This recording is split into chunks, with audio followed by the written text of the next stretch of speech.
Alors bonsoir à toutes et à tous. Alors, il y a un Rav Dessler qui dit comme ça. Les tragels de s'habituer, les habit al chavero de regarder son ami, be'ofan sheum habit al atzmo, de la manière, dans le regard, dans l'orientation, dans la posture, que lui se regarde lui-même. De s'habituer à regarder l'autre comment lui se regarde lui-même. Il dit kol hakaas, toute la colère, ve kol hasina, et toute la haine, amirivot, vaktatot, toutes les formes de querelle, ba'im mishum, elles viennent parce que chez kol echad roe et atzmo bemamad shoné, parce que chacun se regarde avec une lecture différente. Chacun se regarde lui-même avec une lecture différente. Ou mema'en lirot et atzmo b'einei chavero, et il refuse de se regarder lui-même avec les yeux de son ami. Donc ce Rav Dessler, il est très très ésodique. Et bien sûr, ça, c'est une des causes principales des problèmes de couple. Que les deux existent. Kol echad roe atzmo b'mamad shoné, chacun se regarde. Enfin, il y a trois propositions. Donc, une que kol echad, que chacun se regarde avec une vision différente. Ouais. Mais en plus, que memaen, il refuse de se regarder avec les yeux de l'autre. C'est comme si les yeux, ils vont que de ce côté. Ils vont jamais de ce côté. Comme les avions, il ne faut pas de marche arrière. Ouais. Donc maintenant, quand on dit qu'il faut regarder l'autre comme lui se regarde, ça veut dire, bon, il y en a qui appellent ça remettre bimkomo, on se tient à sa place. Mais là, ça va un peu plus loin, c'est-à-dire de regarder l'autre comment lui se regarde et non pas comment moi je le regarde. Parce que quand j'enferme l'autre dans l'idée que moi j'en ai, et c'est normal un petit peu, parce que j'apprends à regarder selon mes yeux, je développe mon point de vue, je cherche à marquer ma personnalité, je veux marquer mon territoire. C'est pour ça que la Gemara, elle est bien pour ça. Oui, la Mishnah. Parce qu'on s'habitue à entendre des autres points de vue. D'accord? Alors tu dois faire la Shita de Rabbi Yehuda, qui est contre Rabbi Shimon, et tout l'argumentaire de Rabbi Shimon, et tout l'argumentaire de Rabbi Yehuda. Après, tu as la lecture du Rashba, la lecture du Ritba, la lecture... Tu passes ta vie à essayer de comprendre le regard qu'un il avait sur la réalité. Maintenant, la phrase des Chachamim, que Divrei Elu Velu, Divrei Elokim Chaim, ouais, les paroles des Chachamim, dans la Mishnah, dans la Gemara, et sont Divrei Elokim Chaim. Ça veut dire que les deux ont raison. Il dit maintenant, quand tu l'habites, tu le regardes dans une lecture de Moussar, ouais, tu dois arriver à Divrei Elu Velu, Divrei Elokim Chaim. Et c'est ça, c'est le plus compliqué. Qu'en fin de compte, personne n'a tort. Le problème, c'est que chacun regarde l'autre avec son point de vue et se regarde soi-même avec son point de vue. Mais si moi, je pouvais regarder l'autre selon son point de vue à lui, et je pourrais me regarder moi avec le regard de l'autre, vous me suivez ou non? C'est-à-dire retourner le miroir. Alors on pourrait gagner beaucoup de choses. Maintenant, quel rapport ça avec la colère, avec la haine, avec la querelle? Donc il va falloir à un moment ou à un autre, quand on va être dans le tikkun, avec le couple, leur apprendre cette école-là. Parce que eux, ce qu'ils ont souffert souvent, c'est ça. C'est qu'ils n'arrivent pas à retourner le miroir. Ouais, ils n'arrivent pas à regarder l'autre avec un autre regard que le leur. À part le fait qu'ils sont tout le temps chacun en train de chercher ses propres intérêts. Or, c'est connu que quand on tire la couverture à soi, l'autre a froid. Vous me suivez ou... Mais quand on tire les deux la couverture, les deux ont froid. Ce qui est complètement débile. Alors comment on va faire? Il va falloir se serrer sous la couverture pour avoir chaud. Ça s'appelle la solidarité. C'est comme ça que les enfants naissent d'ailleurs. Ouais. Donc, la logique c'est quoi? C'est est-ce que moi je vais fonctionner pour moi, à côté de toi ou contre toi, ou moi je vais fonctionner avec toi, pour toi? C'est ça l'idée. Maintenant, étant donné que les gens sont arrivés devant vous et qu'effectivement ils ont des problèmes, donc vous savez que 99% de ces problèmes ils viennent de ça. Donc là on parle maintenant d'un vrai changement de chita. Ouais, il faut carrément qu'ils changent de vision, qu'ils changent d'approche. Il va falloir remettre en cause l'égoïsme, l'orgueil, la susceptibilité, la nervosité, la maroquinerie, la tuniserie, l'ashkénazerie. D'accord? pour réussir à dire maintenant, bah, si tu veux sauver ton histoire, il va falloir changer. Bien sûr que les gens vont dire, oui, mais vous ne la connaissez pas, laissez-moi vous raconter. Il y a toujours un million d'anecdotes. Mais les anecdotes, elles ne servent à rien. Au fond, elles ne servent à rien. Pourquoi? Parce que comme les anecdotes, elles ont pour origine le Satan. Donc quoi, que tu veux me donner une nouvelle illustration, une nouvelle preuve que le Satan existe? Ok, le Satan existe. C'est pour ça qu'on avait expliqué dans des cours précédents que quand vous entendez l'un et vous entendez l'autre, vous avez la chance d'être extérieur. Donc vous pouvez superposer les calques et mesurer le taux de déformation du Satan de l'un et le taux de déformation du Satan de l'autre. Le problème, et c'est ça que vous allez faire, que quand vous allez faire avec eux en situation, vous dire, tu vois là, par exemple, tu as dit qu'elle faisait la tête. Et elle, maintenant, elle vient de t'expliquer qu'en fait, elle est fatiguée. Ouais, elle a eu des règles très douloureuses et qui ont duré plus longtemps que... Même le médecin, il a dit qu'elle avait fait une perte de... Je ne sais pas comment ça s'appelle, là, un truc. Ouais, donc c'est une fatigue réelle. Ah, tu dis, ouais, mais elle fait la tête. Mais elle ne fait pas la tête, elle est fatiguée. Qu'est-ce que tu as fait? Tu as juste changé la lecture. Mais de là, combien d'écrits, combien des nerfs, combien de déceptions, combien de haine, combien de rancune, sur la base d'une lecture, c'est de la folie. Tu as mal lu, ouais. Et le sens contraire aussi, d'accord? Que quelqu'un, il est timide, alors toi, tu vas dire, ouais, il ne me parle jamais. Peut-être il est timide, peut-être il a peur. Peut-être que ta réaction disproportionnée fait que le gars, il a peur de parler. Parce que c'est vrai que tu cries. Alors tu dis, oui, mais pourquoi il me dit pas? Il me dit pas. Mais quand il dit, il se fait engueuler. Et quand il se tait, il dit, pourquoi tu ne communiques pas? C'est compliqué des fois le mariage. Ouais. Il dit cette disparité-là, parce qu'encore une fois, ils ont parlé, ils ont exprimé séparément. Vous avez délimité les problèmes de chacun, vous leur donnez un programme à chacun. Maintenant, il faut réapprendre à vivre ensemble. Et ça va être compliqué, puisque pour l'instant, ce qui les a détruits, c'est justement le vivre ensemble. Donc là, il faut les remettre en situation de confrontation. Et la confrontation, qu'est-ce qu'elle crée? Elle crée la colère. Elle crée la haine, elle crée la rancune, elle crée la vengeance. Alors, comment ça fonctionne? Alors déjà, sur le principe en soi de la colère, je ne sais pas si on a déjà parlé, je ne me rappelle plus, je deviens gaga, mais c'est pas grave de réviser, il y a ce qu'on appelle le choc de contradiction. Ça veut dire que je sais que l'autre, il a une autre lecture, donc je me prépare à. Maintenant, dans une Chavruta, normalement, il y a des midotes, il y a une autre lecture, il y a un autre niveau, ok. Et bien là, c'est exactement pareil. Le problème dans le couple, c'est quoi la sugia? Quel est le sujet abordé?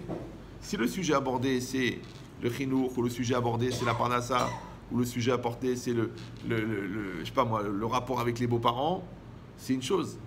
Mais si le sujet abordé, en vérité, c'est toi contre moi et moi contre toi, et que le reste, c'est un prétexte pour y arriver, donc on va avoir un problème. Ça s'appelle en français le choc des contradictions. Le choc de la différence, d'accord? Donc, ce qui implique la difficulté d'adaptation et d'acceptation de la différence. Donc, quand on les met l'un en face de l'autre et qu'on lui dit, mais qu'est-ce que tu aimes chez elle? Qu'est-ce que tu aimes chez lui? Tu aimes ça, tu aimes ça, tu aimes ça. Alors, c'est à ça qu'il faut s'accrocher. Oui, mais il y a des choses aussi où on n'est pas d'accord. C'est normal, évidemment. Parce que c'est ça le terrain du Satan. C'est ça le terrain de la souffrance. Il dit donc, quand il va y avoir une confrontation, il y a déjà un préliminaire qui est combien est-ce que moi je veux cette confrontation, je veux cet échange. Il faut qu'il y ait une communion. Parce que de toute façon, que ça soit par timidité, ou par pudeur, ou par orgueil, ou par susceptibilité, il va y avoir un choc de contradiction. Il va y avoir, c'est impossible. Les gens, ils ont peur de dire ce qu'ils pensent. D'accord? Ils ont peur d'être rejetés. Donc quand tu dis écoute-moi bien, et là et vous le faites avec eux en temps réel, vas-y, parle, dis ce que tu veux. Donc l'autre, il va dire, chut, ferme-la toi. Ouais. Donc l'autre, il part. Après, tu as fini de dire ce que tu voulais dire? Ouais. Alors vas-y, à toi de parler maintenant. Vas-y, te gêne pas, ouvre ton cœur. Maintenant, on a un principe de communication, on a un principe de syntaxe, on a un principe de clarté et de charisme. Mais on a un raccourci qui s'appelle la sincérité.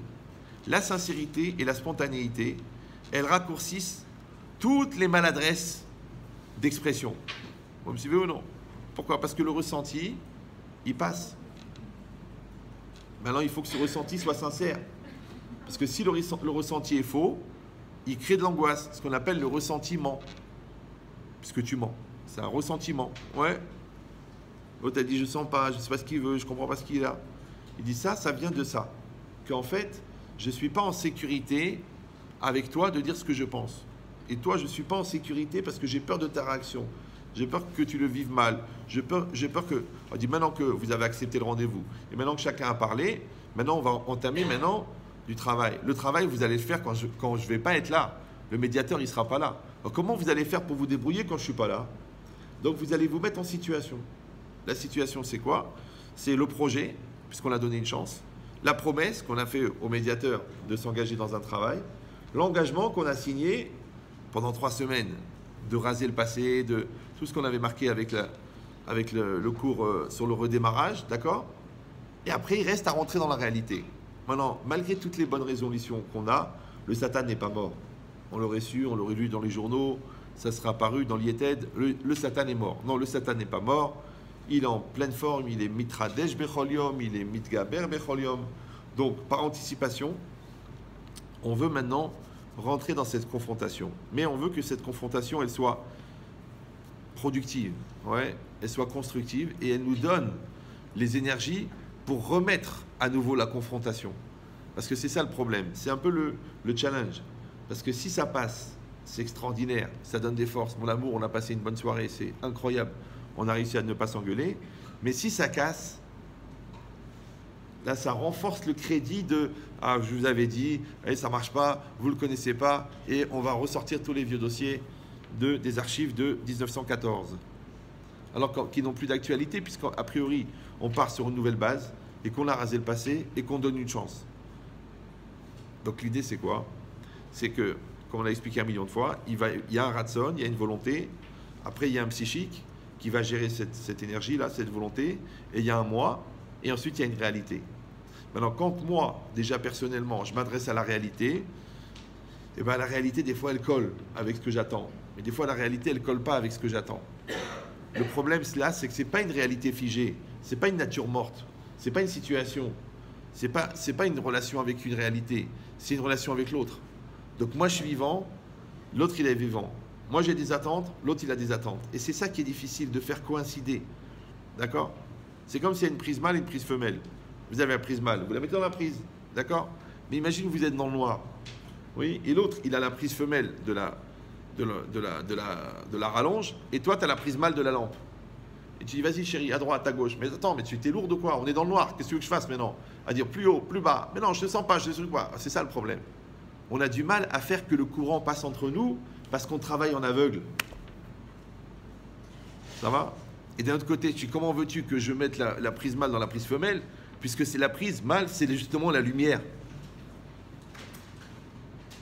Donc ça veut dire que le chien se mord la queue.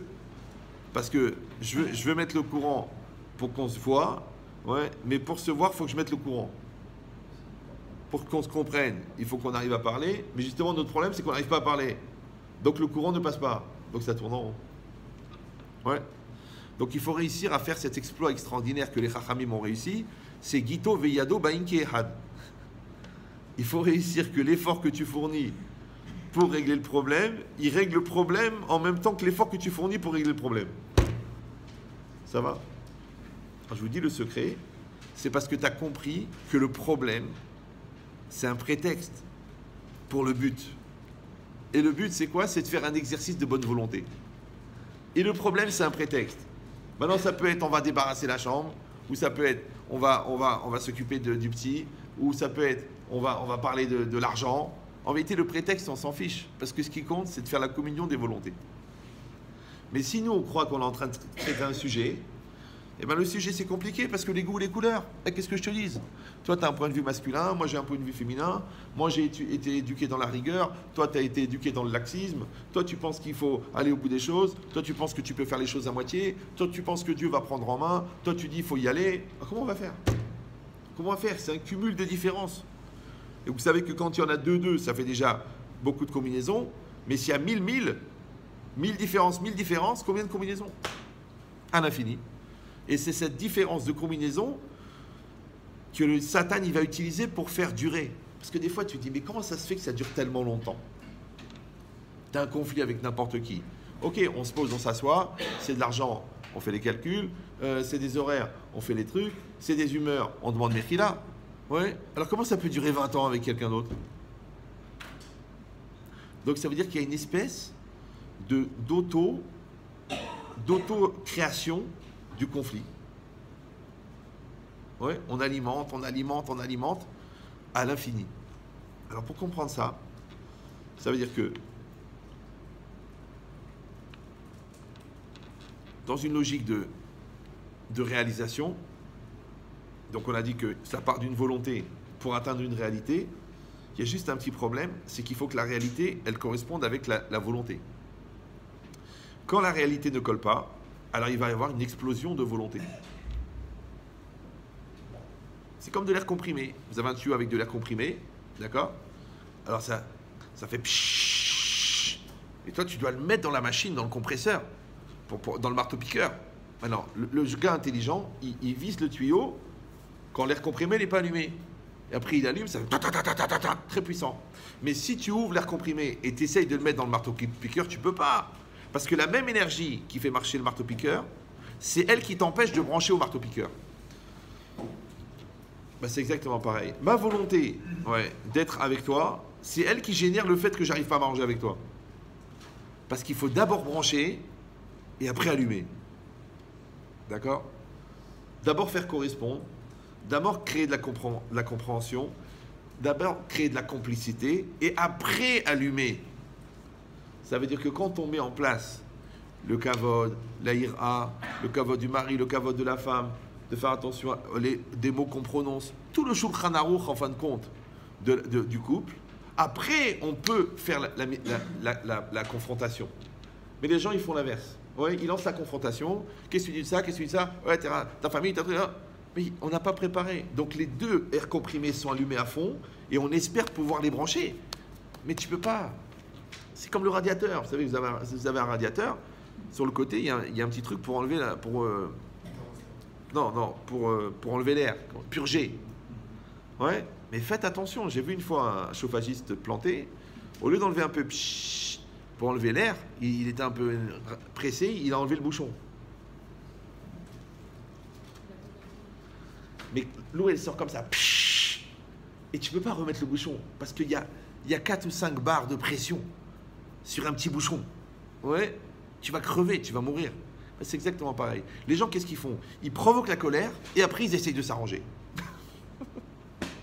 Bon, t'as dit, En meratzim l'adam beshat kaaso.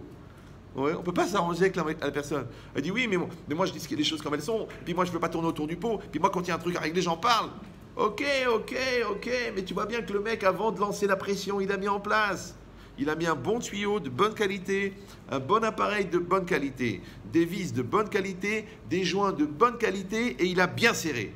Et maintenant qu'ils sont bien unis les deux, qu'ils sont bien intéressés à s'arranger, qu'ils sont bien volontaires, qu'ils le font dans le kavod et l'Aïrat Shamaïm, allez, vas-y, Baba, mets la pression.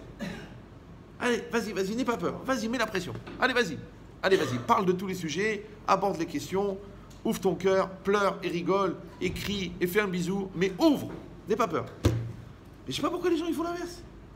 Ouais, les gens sous prétexte de sincérité, ou sous prétexte de vérité, ou sous prétexte de clarté, ils envoient des bombes atomiques. Ouais, mais qui c'est qui a envie de faire un pique-nique après Hiroshima? Imagine le touriste américain, il vient après Hiroshima, il attrape un japonais, il dit « You want to do picnic ?» Il dit « Non, la viande elle est déjà grillée, Baba. » D'accord? Ouais, ça veut rien dire. Alors c'est pareil. Après ils appellent le rabbin, « Écoutez, je comprends pas, j'ai juste proposé une discussion. » Je lui dis « Vous avez dit dans ces termes-là.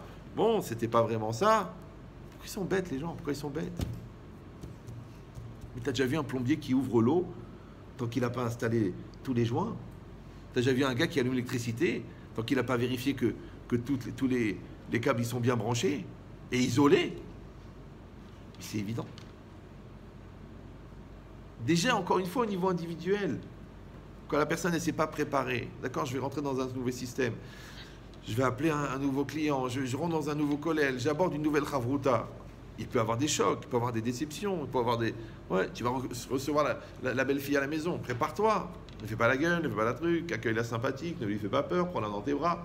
Non, tu la joues froid, il ne faut pas trop lui montrer qu'on l'aime et tout. Mais elle va te haïr pendant 22 ans pour cet accueil pourri. Et c'est normal, puisque elle est en peur d'être mal accueillie, ouais. Et toi, tu es en peur d'être déçu. Deux terrains d'explosion. Et dans tout, c'est pareil. Donc quand la personne, elle va être dans cette logique-là, de prendre une volonté et de l'orienter vers une réalité, pour que la volonté rencontre la réalité, ce qu'on appelle le shalom, ce qu'on appelle le nahat, ce qu'on appelle la simcha, il faut que le système soit mis en place. Alors si c'est ça, on avait expliqué le jeu, vous vous rappelez? Le jeu qui est fini et le vœu qui est infini. Ça vous dit quelque chose? Oui, non? Oui. Alors maintenant, la question, ça va être de savoir ça. Puisque le jeu, on a dit que c'est la personne. Et le vœu, c'est l'énergie de la neshama. Donc en vérité, la question, c'est est-ce que le jeu, il va être l'orientateur du vœu, ou est-ce que le vœu, il va être le moteur du jeu? À quoi sert ta volonté? À te mettre en valeur? À toi? Ouais? Ou alors non, toi, tu acceptes que tu es seulement l'orientateur d'une volonté que tu contiens. Je veux. Vous suivez ou non? Moi, je dis, j'ai une volonté. Cette volonté, c'est un projet. Bon, là, le casé, là, c'est le couple. J'ai un projet qui s'appelle le couple. Là, j'ai un projet qui s'appelle le chinour. Là, j'ai un projet qui s'appelle le business. Et le jeu, qu'est-ce qu'il va faire? Il va utiliser le vœu pour nourrir ce projet. D'accord? Mais si en fait, le projet, c'est le jeu. D'accord? Donc, toute ma volonté, elle va être de me mettre en avant, de prouver que j'ai raison, d'imposer ma personnalité. Donc, c'est un problème. Pourquoi? Parce que si toi, tu es dans une logique où ton vœu, il projette ton jeu, et que l'autre, son vœu, il projette son jeu, on va être en face d'un combat d'ego. Vous suivez ou non? Ce qui correspond près à Shana Rishona. Oui? Dans le mariage. Et aux 15 premières années chez les redoublants. Ouais. Mais si quelqu'un, il arrive à faire que, non pas que ton jeu, il devient le but. Parce qu'en fin de compte, c'est ça la rivalité. C'est ça la guéguerre. C'est ça d'imposer sa parole. C'est ça d'imposer son point de vue. Et c'est ça de ne pas accepter que l'autre ne soit pas d'accord, ou qu'elle ne soit pas à mes pieds, ou que lui ne soit pas à mes pieds. En vérité, c'est un problème d'ego. Tous ces gens tous ces couples, aujourd'hui, c'est très à la mode, l'espèce de crise de possessivité. D'accord? Genre la femme c'est sa chose, elle n'a pas le droit de parler, elle n'a pas le droit de dire, elle n'a pas le droit de penser, ses parents ils sont morts, ses frères elle ne peut pas les aimer. C'est un nouveau style de couple. Je ne sais pas qui c'est les fous qui les forment au mariage, mais je vois que ça se multiplie chez les hatanim. D'accord? Des gens que le mec il a épousé une poupée, elle est à lui. D'accord? Des fois c'est le contraire. Le gars il n'a pas trop de personnalité, et la femme elle est kasra, ouais, une espèce de sous-groupe de bulldog ou de rottweiler, ouais. Et d'un seul coup, maintenant elle le prend, elle l'écrase, elle le détruit, elle le maîtrise. Mais pourquoi faire? Ça veut dire quoi? Ça veut dire que toi, tu as toujours cultivé que le projet, c'est le jeu. Ouais. En fait, tu as fait de ton jeu, tu en as fait un but. On dit en français, tu es un but de ta personne. Tu as fait un but de ton jeu. Ouais. Mais le jeu, c'est pas le but. Le but, c'est le nous. Le but, c'est notre couple. Le but, c'est la Torah. Le but, c'est Hachem. Le but, c'est nos enfants. Le but, c'est le bonheur. C'est pas toi et moi. C'est le but, c'est le bonheur. Donc le but, c'est le couple. Donc le problème, ça va être ça. Ça va être Adkama, je suis prêt à sacrifier le jeu au profit du nous. Mais encore une fois, puisque le moteur, le carburant du jeu, c'est le vœu, ouais, eh ben méfie-toi parce que tu vois cette essence-là, elle fait marcher la centrale électrique. Mais s'il y a une fuite d'essence, c'est elle qui va brûler toute la centrale électrique.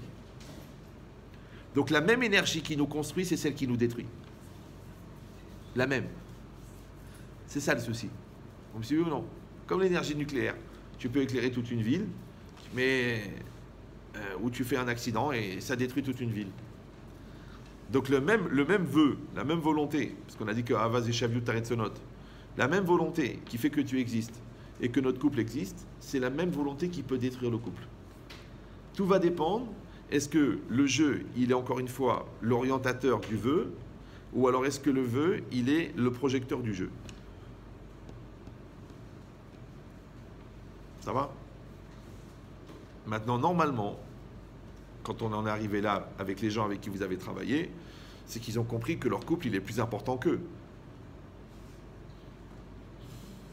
Oui, c'est là qu'il faut rajouter BN, la marque de gâteau, c'est-à-dire Blinéder. D'accord? Mais l'idée, c'est ça. Ça veut dire quoi?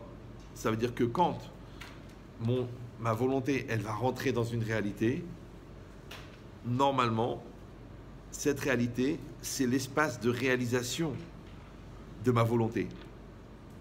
D'accord? Donc, je dois m'épanouir dans mon travail. Donc, mon travail, il va être l'espace de réalité de ma volonté. Je vais m'épanouir dans ma Torah. Donc, ma Torah, elle devient l'espace de réalisation de ma volonté.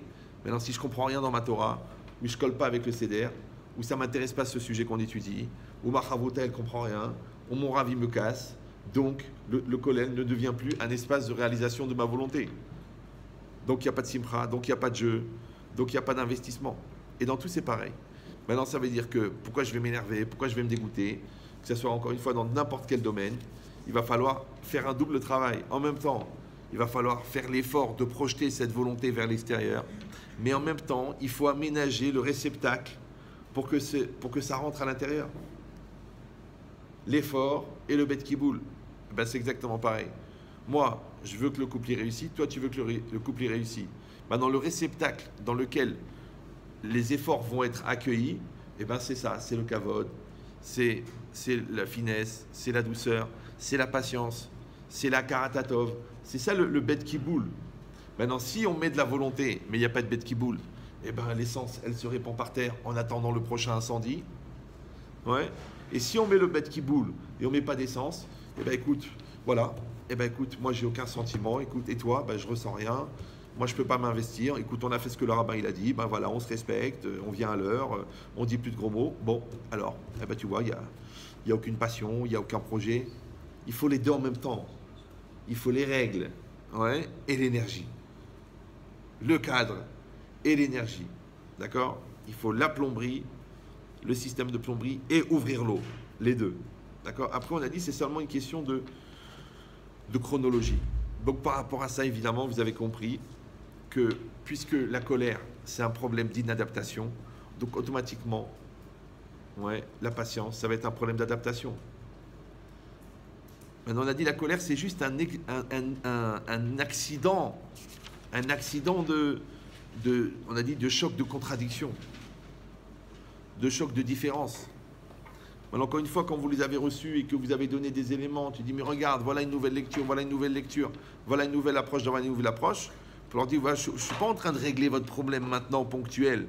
Je suis en train de vous dire comment vous allez devoir, quand vous serez en temps réel, en situation, avoir ce lekaf zechut, avoir ce recul, d'être capable de dire non, on ne va pas retomber dans le piège du Satan, on ne va pas se repourrir la vie. On a déjà souffert des années, on a eu l'archouma d'aller voir un rave, on a ouvert notre cœur, on a été troublé, on a été contredit, on a été remis en cause, on est en phase d'éducation personnelle et maintenant on redonne la chance. C'est toujours comme ça qu'il faut les maintenir. Toujours dans une dynamique d'effort.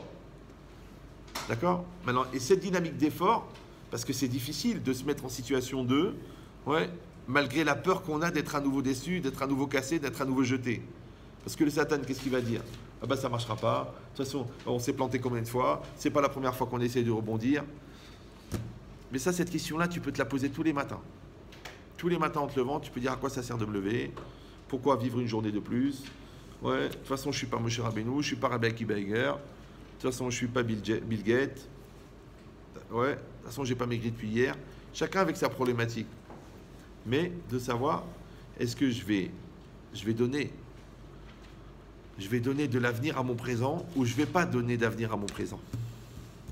Alors, normalement, puisque nous sommes tous des Baal et Emouna, ouais, donc pour nous, c'est normal de donner un avenir au présent. Ou non. Lui, mais vous ne la connaissez pas, vous ne savez pas. Moi, je pense que dans l'absolu, si Hachem il laisse quelqu'un vivant, étant donné que tout ce qu'il fait, c'est pour le bien, donc ça veut dire qu'il y a une chance, un pourcentage minime que ça s'arrange. Parce que de dire que les gens, ils sont là que pour souffrir, c'est compliqué. Ça s'appelle Davar She'en Bo Tachlit. C'est une chose qui n'a pas de projet, qui n'a pas de finalité. Et le Maharal de Prague, il dit que c'est ça la définition du rat. Ouais, c'est d'avoir chez une botachlit. Ce qu'on appelle le chinam. Ouais. Mais chez Hachem n'existe pas le chinam. Puisque tout ce qu'il fait, ça rentre dans un cheshbon de construction. Donc il n'y a pas de sinat chinam. D'accord? Parce que c'est une haine gratuite. gratuite, ça veut dire qu'elle ne produit rien. Elle n'apporte rien. Ben, c'est exactement pareil ici.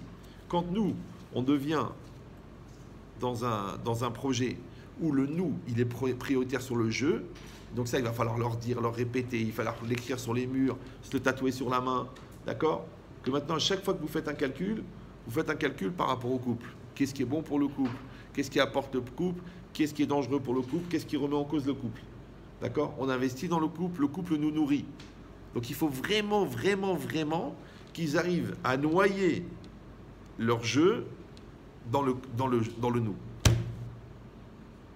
Maintenant, quand ils vont attraper cette maladie, si Dieu veut, ils verront tout de suite, dès qu'il y aura un accident, ils verront que c'est un accident de jeu. Ça, c'est de l'ego, ça, c'est de la paresse, ça, c'est de la susceptibilité, ça, c'est ta famille, ça, c'est ton argent. Regarde, tu vois, c'est du jeu, là. Donc, de les éduquer que le jeu nous pourrit et le nous sauve. Je sais ce que vous allez me dire. Oui, alors à ce moment-là, c'est l'abnégation, c'est l'annihilation. Je n'existe plus. Ça, c'est une chita de taliban. Non, pas du tout. Pourquoi? Parce que Blainara, le jeu, il est tellement fort. Le moi, il est tellement aimé. Ouais, que même quand tu auras fait tous les bitoulim, il en restera assez. Bah oui, parce que quand on est 4 à manger le gâteau, c'est rare que le gars, il a coupé 3 parts. Déjà que ça lui a pris des années quand il fait une liste de finir par mois. Alors tu crois qu'en plus, quand il va couper le gâteau, il va oublier sa part. Et si dans le Titanic, il reste une seule bouée, tu sais que l'autre va mourir. Ben oui, parce que Hayaha Kodmin, ta vie, elle passe avant. C'est pour ça que la Torah, elle a eu le réalisme de dire Ve'afta l'ereaha kamoha. C'est vrai, c'est bizarre, non? La Torah, elle aurait dû dire directement Ve'afta l'ereaha. Pourquoi la Torah, elle a dit Ve'afta l'ereaha kamoha? Ve'afta l'ereaha. Comme la Torah, elle a dit Lotis natachicha. Ouais, l'otixol. Elle n'a pas dit ne vole pas kamoha, ne ment pas kamoha, ne triche pas kamoha, mais ve'afta kamoha. Pourquoi? Parce que tu t'oublieras jamais. C'est qu'après tous les bitouls, de tous les bitouls, de tous les bitouls, de tous les vitours, de tous les vitours, de les vitours, il restera assez de moi. C'est d'avoir chez Lobatel. T'en fais pas. Donc si tu as peur que Chazvé Shalom, en t'oubliant, tu deviens insignifiant et que tu perds ton kavod et que après tu deviens la victime d'un pervers qui va te chercher à te faire mourir. Non, ça s'appelle l'instinct de survie. Qui manque de confiance. D'accord. Alors, maintenant, c'est pour ça qu'on avait dit dans les cours précédents que quand on a reçu les gens séparément et qu'on a pu, entre guillemets, diagnostiquer des manques comme ça, que ce soit un mensonge ou un manque de confiance, on a donné déjà les vitamines pour booster.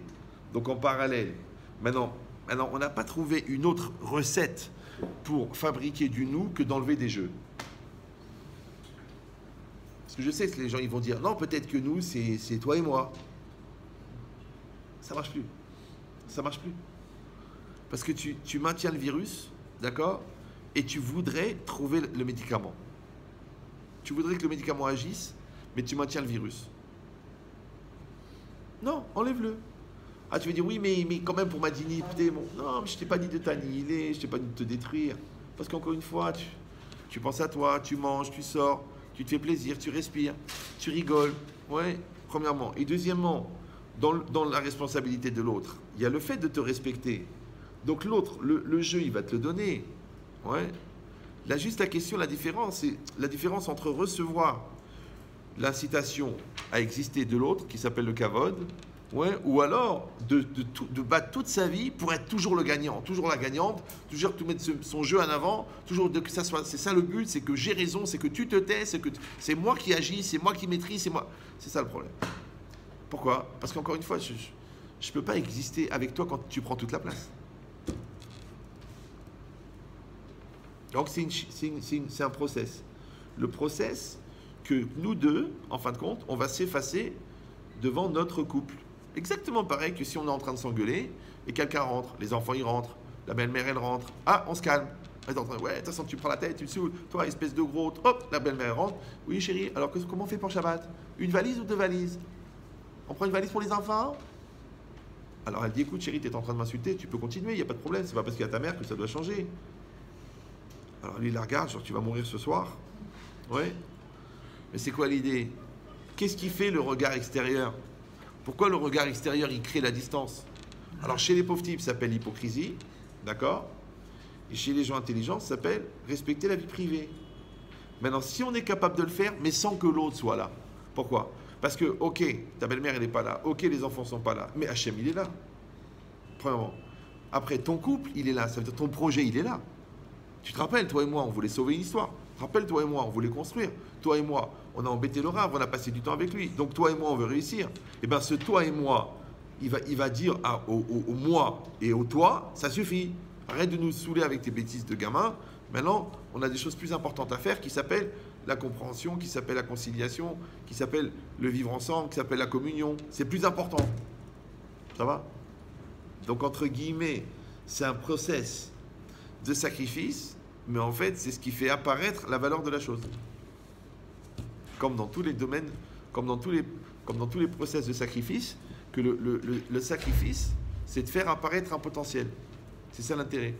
Parce que qu'est-ce qu'Hachem, il en a à faire de ton mouton et de ton veau? Qu'est-ce que ça peut lui faire? Ouais, tu crois qu'il mange des grillades? Non, c'est parce que ça, tu t'en es servi pour te rapprocher de moi, tu t'en es servi pour sacrifier ce qui nous sépare, la matérialité, tu t'en es servi pour enlever la gahava, puisque tu as fait tes chouvas. Donc, Hachem, il est intéressé parce que tu vas produire avec le korban. Mais le korban en lui-même, la preuve, c'est que la Gemara elle dit, aujourd'hui on n'a plus les korbanot, mais on a la tfila, c'est Kirvat Hachem, et on a la teshuva, c'est Kirvat Hachem. C'est que le projet du korban, c'est la proximité avec Hachem et la tfila pareil. Maintenant, c'est quoi la tfila par rapport au couple? C'est le dialogue, ouais. Et le korban, c'est quoi? C'est le chesed. Moi, je fais du chesed pour toi, je sacrifie des choses, et toi, tu fais des sacrifices pour moi. Donc, ça nous rapproche, d'accord? Ou non, la matérialité, je la garde pour moi, et toi, tu crèves avec tes nerfs. Donc, quand je sacrifie ce qui nous sépare, je nous rapproche. Qu'est-ce qui nous sépare? L'orgueil. Eh ben, je te parle gentiment. Eh ben, je me mets pas en avant, et j'arrête de dire moi, et j'arrête de t'imposer mon idée. Donc, automatiquement, qu'est-ce que j'ai fait? J'ai fait un sacrifice. En vérité, c'est faux. J'ai fait un rapprochement. Maintenant, les gens qui veulent se rapprocher, ça s'appelle un investissement. Et les gens qui veulent maintenir la distance, ça s'appelle un sacrifice. Raudon Kolo, est-ce que tu regardes avec une lecture d'ego ou est-ce qu'avec une lecture de couple? Donc, une lecture de couple, c'est un investissement. Une lecture d'ego, c'est un sacrifice. Voilà, vous me demandez encore de me sacrifier. Voilà, encore on me demande de faire des efforts. Voilà, eh ben j'en ai marre. J'ai envie d'exister. C'est pour ça que le vrai produit de vente du psychologue, c'est de dire à l'autre exister. Ben évidemment, c'est ce qu'il veut. Vous suivez ou non? Il faut dire, ouais, il faut être vous-même, il faut vous affirmer, il faut exister, et il ne faut pas vous laisser faire, faut pas... Et c'est normal. Ben, dis-moi, tu donnes de la cocaïne gratuite à un gars, tu vois qu'il ne va pas la prendre. Donc le psycho, il doit dire, au niveau personnel, vous devez exister, mais au niveau couple, vous devez vous effacer. Mais il va perdre ses clients. C'est pour ça qu'il y a eu beaucoup de cas de Shalom Bayit où le psychologue, il a foutu la pagaille. Parce qu'il faut que les deux, il faut qu'il entende les deux. S'il parle de couple, il faut qu'il entende les deux. Sinon, il doit dire à la personne, écoutez, je ne vais pas parler de couple avec vous. Mais au niveau personnel, ça n'a rien à voir. Pour moi, vous êtes célibataire. Et en tant que célibataire, vous avez un manque. En tant que célibataire, vous avez un manque d'équilibre. En tant que célibataire, vous avez des peurs. Alors, on va travailler sur vos manques personnels. Mais de continuer à penser que vos manques, ils viennent de l'autre, ben alors t'es tranquille. T'as qu'à marquer la date du divorce sur le prochain rendez-vous. Et ça dépend de l'intelligence du psychologue. Il faut faire très très attention. Parce que tu peux pousser facilement des gens au divorce sous prétexte qu'ils ont besoin de liberté, ils ont besoin d'espace, ils ont besoin de se réaliser. Mais tout le monde a besoin de liberté. Mais qui t'a dit que l'autre t'empêche d'exister?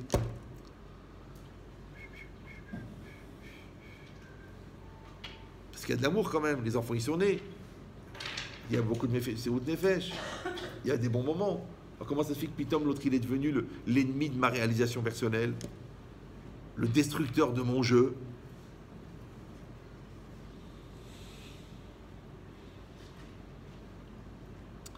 C'est pour ça que quand vous allez les recevoir, faites attention. Parce que chacun attend que vous preniez parti pour lui. Et en plus de ça, ouais, vous avez parlé. Quand je fais la conférence, moi, mixte, toujours, il y a un gars qui vient qui me dit, ouais, vous avez plus parlé pour les femmes, vous avez plus parlé contre les hommes. Mais c'est bizarre parce que je lui dis toujours, mais pourquoi il n'y a pas une femme qui est venue me dire ça?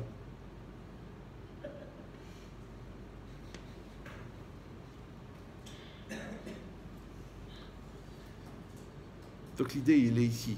L'idée, elle est là. L'idée, c'est que maintenant, on veut donner un chinour à ce couple-là, ce nouveau couple, que leur couple, il est plus important qu'eux. Ouais. Et encore une fois, n'ayez pas peur que ça va les faire disparaître dans les méandres de l'oubli, parce que le moi, il ne s'oublie pas, le moi. Ouais. Il restera assez de moi pour manger, pour se battre et pour réussir. Maintenant, si c'est ça, il y a le Horachaz, il dit un langage incroyable. Je crois qu'on l'avait rapporté une fois, mais là, il rentre bien dans le contexte. Mi-iten venitragel bemidat asevel sheu shoresh kol hama'alot. Ça vous dit quelque chose? Oui, non? Si vous avez écouté le cours sur la colère, ça doit vous dire quelque chose. Vous l'avez pas écouté non plus? Vous l'avez écouté. Donc j'ai cité ce Horachaz, mais normalement, vous devriez l'apprendre par cœur. Je vous explique un principe de Ben Chetrit. Quand vous trouvez une phrase qui vous touche et qui vous marque, apprenez-la par cœur. Répétez-la souvent. Maintenant, moi, j'ai une chance, c'est que je donne cours. Donc, ça entretient la mémoire. Une fois, je crois le Rav de Brisk, il était avec Raphaël Moser. Et il y a quelqu'un devant lui, il lui a posé une question. Et tout de suite, Raphaël Moser, il a répondu ta ta ta ta ta. Alors les gens, ils ont dit, tu te rends compte, c'est pas possible. Adkama, il est mounah. Il est posé dans le chasse que n'importe quelle question, il répond. Alors le Rav de Brisk, il a dit non, il fait tellement vite Hazara qu'il est tout le temps dedans.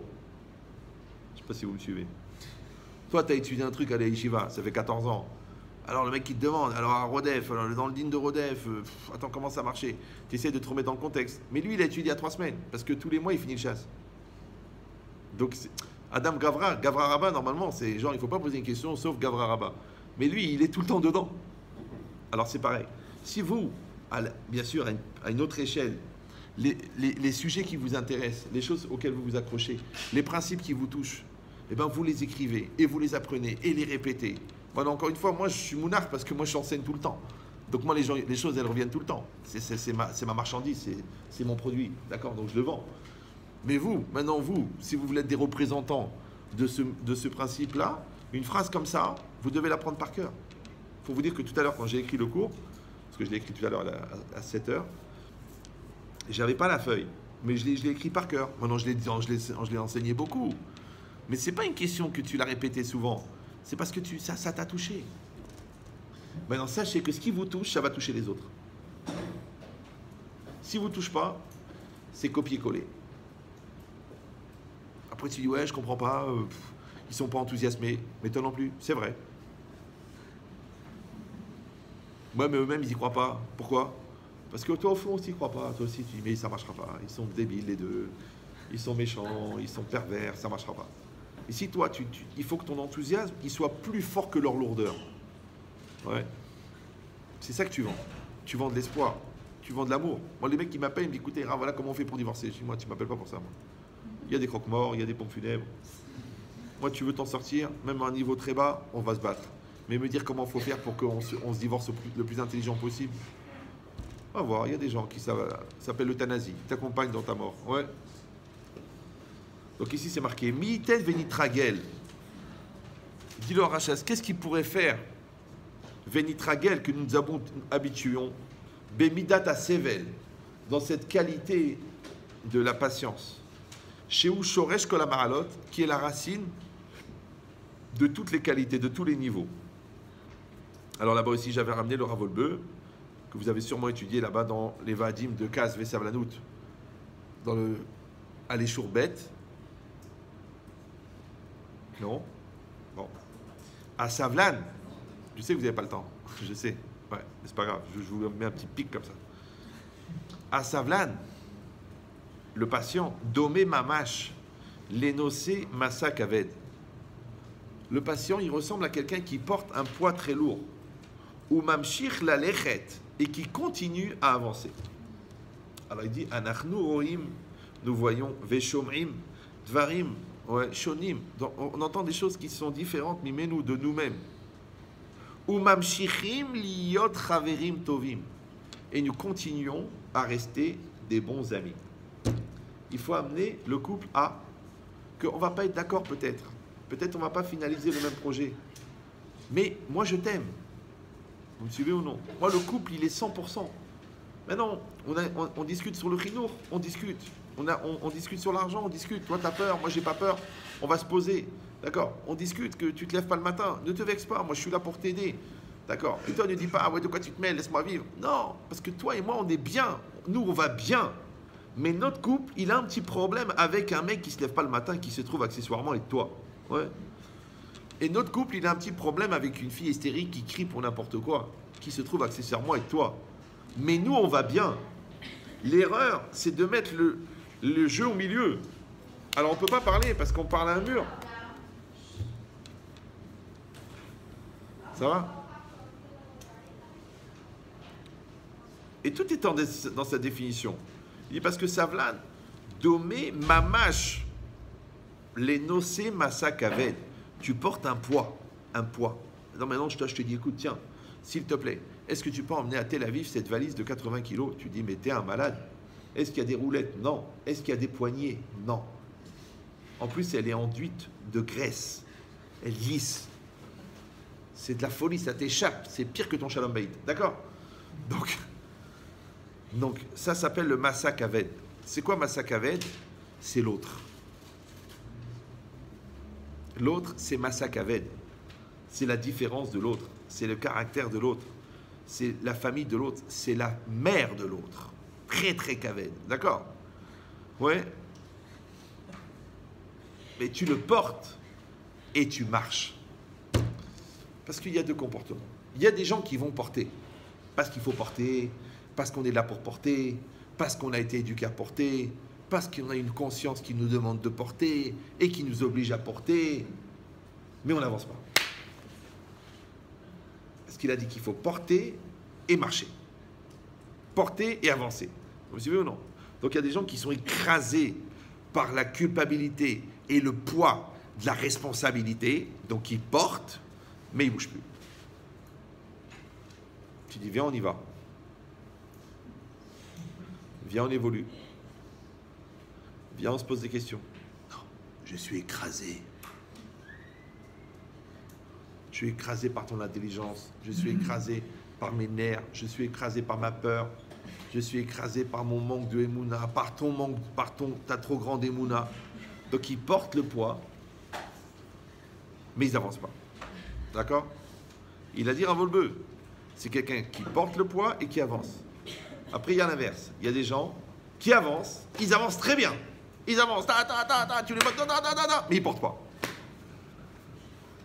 C'est normal, c'est beaucoup plus facile d'avancer quand tu ne portes pas.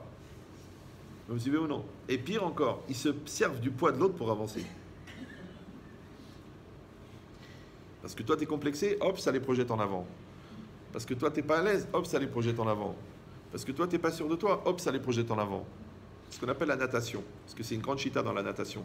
Est-ce que la natation, c'est de monter sur les masses d'eau pour avancer dans la piscine, ou c'est de repousser en arrière l'eau qui est en avant pour qu'elle te projette vers l'avant? C'est deux chitotes. Donc, est-ce que je vais grandir al Kalun Havero, hop, ou je vais grandir grâce au chidoud, au fait que je vais m'aiguiser à des gens qui sont plus intelligents que moi? Donc, est-ce que je vais avancer en montant ou est-ce que je vais avancer en ravissant l'autre? Deux chitotes dans la natation. Pour ceux qui sont prêts à se mettre à l'eau, à se jeter dans le bain ou à se mouiller, tout simplement. D'accord? Donc, ça, c'est marqué Savlan. Savlan, d'accord? J'entends des choses qui me dérangent. J'entends des différences. J'entends des confrontations. J'entends des évolutions. Mais mamshechim liot chaverim tovim. On continue à rester des bons amis. C'est pas grave. Toi, tu es chassid. Toi, tu es litvak. Toi, tu es amaretz. Toi, tu es tamid chacham. Toi, tu es mon voisin. Toi, tu n'es pas mon voisin. Toi, on est choutaf dans le business. Toi, on n'est pas choutaf. Anachnu, mamshichim, liyot, chaverim, tovim. Ça veut dire ça. On se côtoie. On se côtoie. Ton existence ne m'indiffère pas, mais ne m'agresse pas. Ouais. Et la vie continue. Mais si tu juges pas, dès qu'il est à côté, j'ai les nerfs. Qui crève, qui s'étouffe, qui meurt. Mais t'as pas compris que la rancune, c'est juste la continuité de l'énergie négative qui a été créée par la haine. Donc quelqu'un qui t'envoie de la haine, quand toi tu développes de la rancune, tu donnes un futur à une réalité qui finit depuis longtemps. Parce que lui, il a même oublié qu'il t'a fait une crasse. Mais quand toi tu entretiens dans ton cœur, quand tu es mamshir, ben c'est exactement pareil. Le terroriste, il n'est pas obligé de mettre une bombe tous les jours, puisque tu as peur pendant 2 ans. Donc il peut mettre une bombe tous les 2 ans, ce qu'on appelle le marketing dans le terrorisme. Ouais, ben, c'est pareil. Le nerveux, le laxatif, il n'a pas besoin d'être embêtant tout le temps. Il est embêtant à un rythme assez régulier pour que tu aies l'impression qu'il t'embête tout le temps. Mais en vérité, l'embêtant, il a été 10 minutes, et la remma, elle a été 6 mois, parce que tu as à nouveau peur d'être embêté. C'est la logique du terrorisme. C'est facile à comprendre. C'est une religion d'ailleurs, eux-mêmes ils ont dit la terreur est humaine. D'accord ? Donc c'est quoi l'idée ? C'est que quand moi, je veux rentrer maintenant dans cette logique de savlanout, oui, donc évidemment, il va falloir que j'apprenne à aimer l'autre. Il va falloir que j'apprenne à supporter l'autre. Il va falloir que je comprenne que l'autre, c'est une avoda. Ouais, que ce que moi j'appelle ce qui me dérange, en fin de compte, c'est une opportunité de grandir. Donc il faut que je change complètement ma chita. Parce que là, pour l'instant, ma cause de souffrance, en vérité, c'est ma manière de grandir. Donc il faut changer d'école. Comme tout à l'heure, j'ai dit dans la première étape, que vous oubliez le jeu pour mettre en priorité le nous, d'accord ? Que là, de la même manière, il faut que tu donnes le vœu en priorité par rapport au jeu. Et bien ici aussi, il va falloir accepter que l'autre, il n'est pas seulement une différence. Il n'est pas une occasion de colère. Il est une opportunité de savlanout. Parce qu'avec toi, j'ai fait de la musculation. Et c'est ça peut-être le but de la vie. J'ai dit cette notion-là. Vendredi matin, un petit jeune, je l'ai dit hier soir à Natania, je l'ai dit ce matin, je vous le redis ce soir, tant pis pour vous. Vous n'aviez qu'à venir au cours. C'est que j'ai dit à ce jeune-là, il faut que tu fasses de la musculation. Il m'a dit, mais Rav, vous ne me proposez pas plutôt de la Gemara ou de la Mishnah ? Je fais, non, il faut que tu fasses de la musculation, toi. Il faut que tu fasses des pompes. Il dit, ah bon ? Oui. Je dis, parce que quand tu vas prendre de faire 80 pompes, ou 100 pompes, c'est énorme, 100 pompes, c'est énorme. Bon, si t'es bien, ça va, mais si, comme moi, tu es en cours de grossesse, c'est très dur. Ouais. Donc, quand tu vas prendre sur toi 100 pompes, tu vas en faire 20. Tu vas les faire les 20. C'est-à-dire, normalement, tu fais 10. Là, tu veux frimer devant les copains, tu vas faire 20. Mais quand tu as fini les 20, tu te dis, je vais mourir. À la 21e, je meurs. Le cœur va s'arrêter. C'est sûr. Tu sens que tu n'as plus de force, que tu t'étouffes de douleur dans les bras, dans les pectoraux. Tu vas mourir. Si tu arrives à faire les 100, écoute bien ce que je te dis. Les 20, c'est ton corps qui les a fait. Mais les 80, en plus, c'est ta volonté qui les a fait. Vous suivez ou non? Donc toi, tu crois que tu as musclé les muscles. En vérité, tu as musclé la volonté. C'est ce qu'ils disent les moussards. Ouais. Si le Seder il est à 13h30, le limoud il est à 13h31. Tu as envie de te lever, tu es conditionné déjà depuis 11h, tu veux te lever déjà. Mais à 13h30, tu es devenu un siège éjectable. Tu te répartis en particules élémentaires dans l'univers tellement tu veux partir. Mais tu dis Ani Yoshev, maintenant je relis le Tosfot. Mais il est 13h30. C'est pas grave. De toute façon, on va rester un quart d'heure à attendre le bus. C'est quoi, je vais attendre que 5 minutes et je vais prendre 10 minutes et je vais relire encore une fois le Tosfot. C'est la 23e fois. Ces 10 minutes-là, tu n'es plus en train de faire du Tosfot, tu es en train de faire du Ratzon. Et peut-être du Lishma. Oui, là, c'est exactement pareil. D'accord? Tu dis, je vais aller lui parler. Je vais me remettre en situation. Je vais prendre le risque qu'elle m'envoie balader. Maintenant, tu n'es plus dans la confrontation. Tu n'es plus dans l'échange. Tu n'es plus dans le dialogue. Tu es dans la musculation de volonté. Tu es dans l'élimination des toxines de Gahava. Parce que ça coûte. Tu vas suer. Ouais. Tu élimines des toxines de Gahava. Comment ça s'appelle ça? Ça s'appelle Savlan. C'est pour ça qu'il a dit que c'est Shoresh que la Mahalot. Évidemment. Parce qu'étant donné que la Savlanout, c'est un exercice de volonté. tu as bien compris que quand tu as musclé la volonté, tu peux être Omed dans n'importe quel Nisayon. Puisque de toute façon, chaque Nisayon, c'est un Nisayon de Ratson. Donc après que tu es Mitgaber sur le Gezel, ou tu es Mitgaber sur le Sheker, ou tu es Mitgaber dans Istaklot Banashim, de toute façon, c'est la même chose, puisque c'est un exercice de Ratson. Bah C'est pas dangereux qu'on investisse beaucoup, etc. Et que si on a une attente et que de l'autre côté il n'y a pas ce qu'il faut, alors ça casse complètement toute cette volonté. Vous avez entendu la question, si on investit beaucoup et que de l'autre côté ça ne vient pas, ça va casser, c'est normal. Mais j'ai expliqué, il me semble, dans les cours antérieurs, que la Ishtadlout, elle est toujours sur nous. Si je conditionne mes efforts en fonction du résultat obtenu chez l'autre, j'ai un vrai problème. Parce que même Hachem, avec tout ce qu'il nous donne, il ne conditionne pas par le résultat. Parce que s'il conditionnait par le résultat, on serait déjà mort, puisqu'on le déçoit en moyenne 4 fois par jour. Donc tu vois bien qu'Hachem, il mesure l'effort, il ne mesure pas le résultat. Et même l'effort, il est mesuré chez moi par rapport à la Ishtadlout. Donc moi, je suis venu dans ce monde, j'ai respecté mes parents, j'ai fait mon travail, j'ai été à l'école, j'ai fait mon travail, j'étais à la yeshiva, j'ai fait mon travail. Dans le couple, je fais mon travail. Maintenant que l'autre, elle me renvoie, elle ne me renvoie pas, mais c'est son problème. Mais si je me rends dépendant, rappelez-vous de cette notion, c'est que le Satan, lui, c'est un dealer. Donc quand tu lui montres que ta dépendance c'est le résultat de l'autre, qu'est-ce qu'il va faire? Il va faire que justement l'autre va faire une gaffe, comme ça tu vas être déçu et toi tu vas t'arrêter. Mais il faut se rappeler toujours de ce principe que développait Ben Chetrit à l'époque où vous l'écoutiez, c'est qu'il disait tu dois toujours faire la différence entre une raison et un prétexte. Est-ce que c'est un prétexte ou c'est une raison? Ça c'est ce qu'on appelle en PNL un FTG. Vous avez étudié la PNL? Non? FTG non plus? Non, FTG, foutage de gueule, d'accord? C'est-à-dire que... non, je rigole. Moi aussi, j'ai eu la chance de ne pas étudier la PNL. Donc c'est quoi? C'est que tu te fous de toi. Ouais, c'est quand tu vas dire, puisque je n'ai pas obtenu les résultats, j'arrête de faire les efforts, mais de quoi tu te mêles, toi? D'accord? C'est comme si tu dis, je ne mets pas les tefilines parce que la majorité des juifs ne la mettent pas. Mais qu'est-ce que tu entends? Je ne vais pas leur donner parce qu'il y a beaucoup de batalim dans le monde. Mais non, qui crèvent tous. Oh, je veux dire qu'ils réfléchissent. Ouais, moi je fais ce que j'ai à faire. Il ne faut pas être en attente. Très très grosse erreur. Il ne faut pas être en attente. Il faut être concentré sur ce que je dois faire. Et bizarrement, par effet miroir, quand moi je fais ce que j'ai à faire, l'autre fait ce que j'ai à faire. Mais par effet miroir, si moi je fais ce que j'ai à faire en attente que l'autre fasse ce qu'il a à faire, l'autre aussi, elle va faire ce qu'elle a à faire en attente que moi je fasse ce que j'ai à faire. Alors ça peut durer 1 million d'années. C'est le jeu du miroir. Tu bouges, ça bouge. Tu bouges, ça bouge. Tu dis non, moi je fais ma vie, je fais ce que j'ai à faire, je joue mon rôle, je suis un papa, je suis un homme, je suis un rave, je suis un ami, je suis un chassid, je fais ce que j'ai à faire, je le fais. Après ce qui se passe autour, chacun son libre arbitre, c'est normal. Que Dieu les protège. Ouais. On va dire qu'on fait ça parce que c'est pas ça, parce qu'on est obligé d'être là, etc. On attend un résultat dans le monde. J'ai compris. Mais il faut que le résultat soit un plus. Pas le but. Je sais que c'est pas évident, mais ça s'appelle avoda. La avoda, ouais, la avoda, c'est que moi je fais ce que j'ai à faire. Maintenant, quand j'ai fait ce que j'ai à faire, je suis déjà content d'avoir fait ce que j'ai à faire. Parce que j'ai tenu mon rôle, j'ai été au bout de mon projet, j'ai tenu ma parole.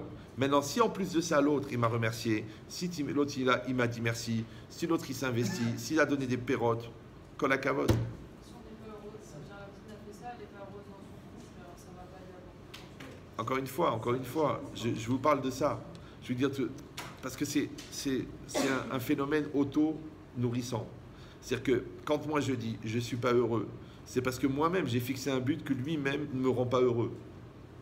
C'est comme si je dis écoute, tant que je n'ai pas mangé les Alpes, je ne suis pas accompli. Ben, tu peux mourir maintenant hein, parce que tu ne les mangeras jamais. D'accord? Alors c'est pareil. Normalement, quand on est comme ça dans une logique d'autosuffisance, ouais, et qu'on veut le bien-être de l'autre, et qu'on produit un effet miroir naturel, alors de toute façon on est bien, parce que l'autre elle veut ton bien, toi tu veux son bien, ouais. Et si on est assez intelligent pour le faire remarquer quand ça se passe bien, d'accord, l'autre elle t'appelle, ou ton mari t'appelle, ah chérie je voulais te dire, tiens au fait j'ai réfléchi, t'as raison, on va partir là et là en vacances, ce que t'as dit c'est une bonne idée. Mais dis-lui merci mon amour, je t'aime, dis-le. Ouais, non tu dis rien, tu dis bah, heureusement que t'es mon avis parce que de toute façon j'avais prévu de te maudire. Bah oui évidemment, c'est ça le problème. C'est que si moi je suis positif et je le fais parce que je dois le faire, alors normalement l'autre par effet miroir aussi va le faire. Après, moi, qu'est-ce que je vais faire? Je vais être satisfait. Pourquoi? Parce qu'en plus du fait que j'ai fait ce que j'ai à faire, en plus, je vois que ça marche. Maintenant, si ça ne marche pas, il me reste que j'ai fait ce que j'avais à faire. Par contre, le contraire, si je dis je ne ferai que ce que j'ai à faire, que si je vois les résultats, qu'est-ce qu'il va faire le Satan? Il va organiser que ça ne marche pas. Et donc, toi, tu vas être déçu. Donc, l'autre, il est brel parce qu'il est inconscient, et toi, tu es brel parce que c'est déçu. Ça fait deux brels. Vous suivez ou non? Alors que, rappelez-vous, c'est principe évident, que quand on arrive là-haut à 120 ans, on vient seul. Pourquoi on ne meurt pas tous ensemble? On devrait mourir tous ensemble, puisqu'on passe notre vie à justifier nos échecs en condamnant l'autre. Donc on devrait arriver là-haut à 120 ans, et Hachem lui dirait, pourquoi tu n'as pas fait les mitzvot? Je vais t'expliquer. Mon père ne m'a pas encouragé, ma mère ne m'a pas donné assez d'amour. Le Rav m'a pas bien expliqué, l'école était nulle. La communauté, elle était débile, la génération était nulle. La télévision avait beaucoup d'impact. Alors le bon Dieu, il dit, oui, il va t'écouter, oui. Il va dire, tu sais qu'ici, on est au lame à émettre. Ouais, donc c'est fini le baratin. Ok, alors, qu'est-ce que tu vas me dire? Eh ben, moi, j'ai pas su voir l'amour de mon père. Et moi, j'ai pas compris que ma mère, en vérité, c'est pas qu'elle voulait pas, c'est qu'elle pouvait pas. Donc, elle me forçait à l'autonomie. Donc, moi, j'ai pas travaillé l'autonomie. Après, avec ma femme, évidemment, il fallait que je comble les manques que j'avais cumulés en lacunes. Mais moi, j'ai cru que c'était les siens au lieu de comprendre que c'était les miens. Donc, chaque chose, il y a une réponse, Baba. Il y a une réponse pour chaque chose. Ah, pourquoi j'ai choisi celle-là plutôt que celle-là? C'est ça, un PAC. Un PAC, un piège à...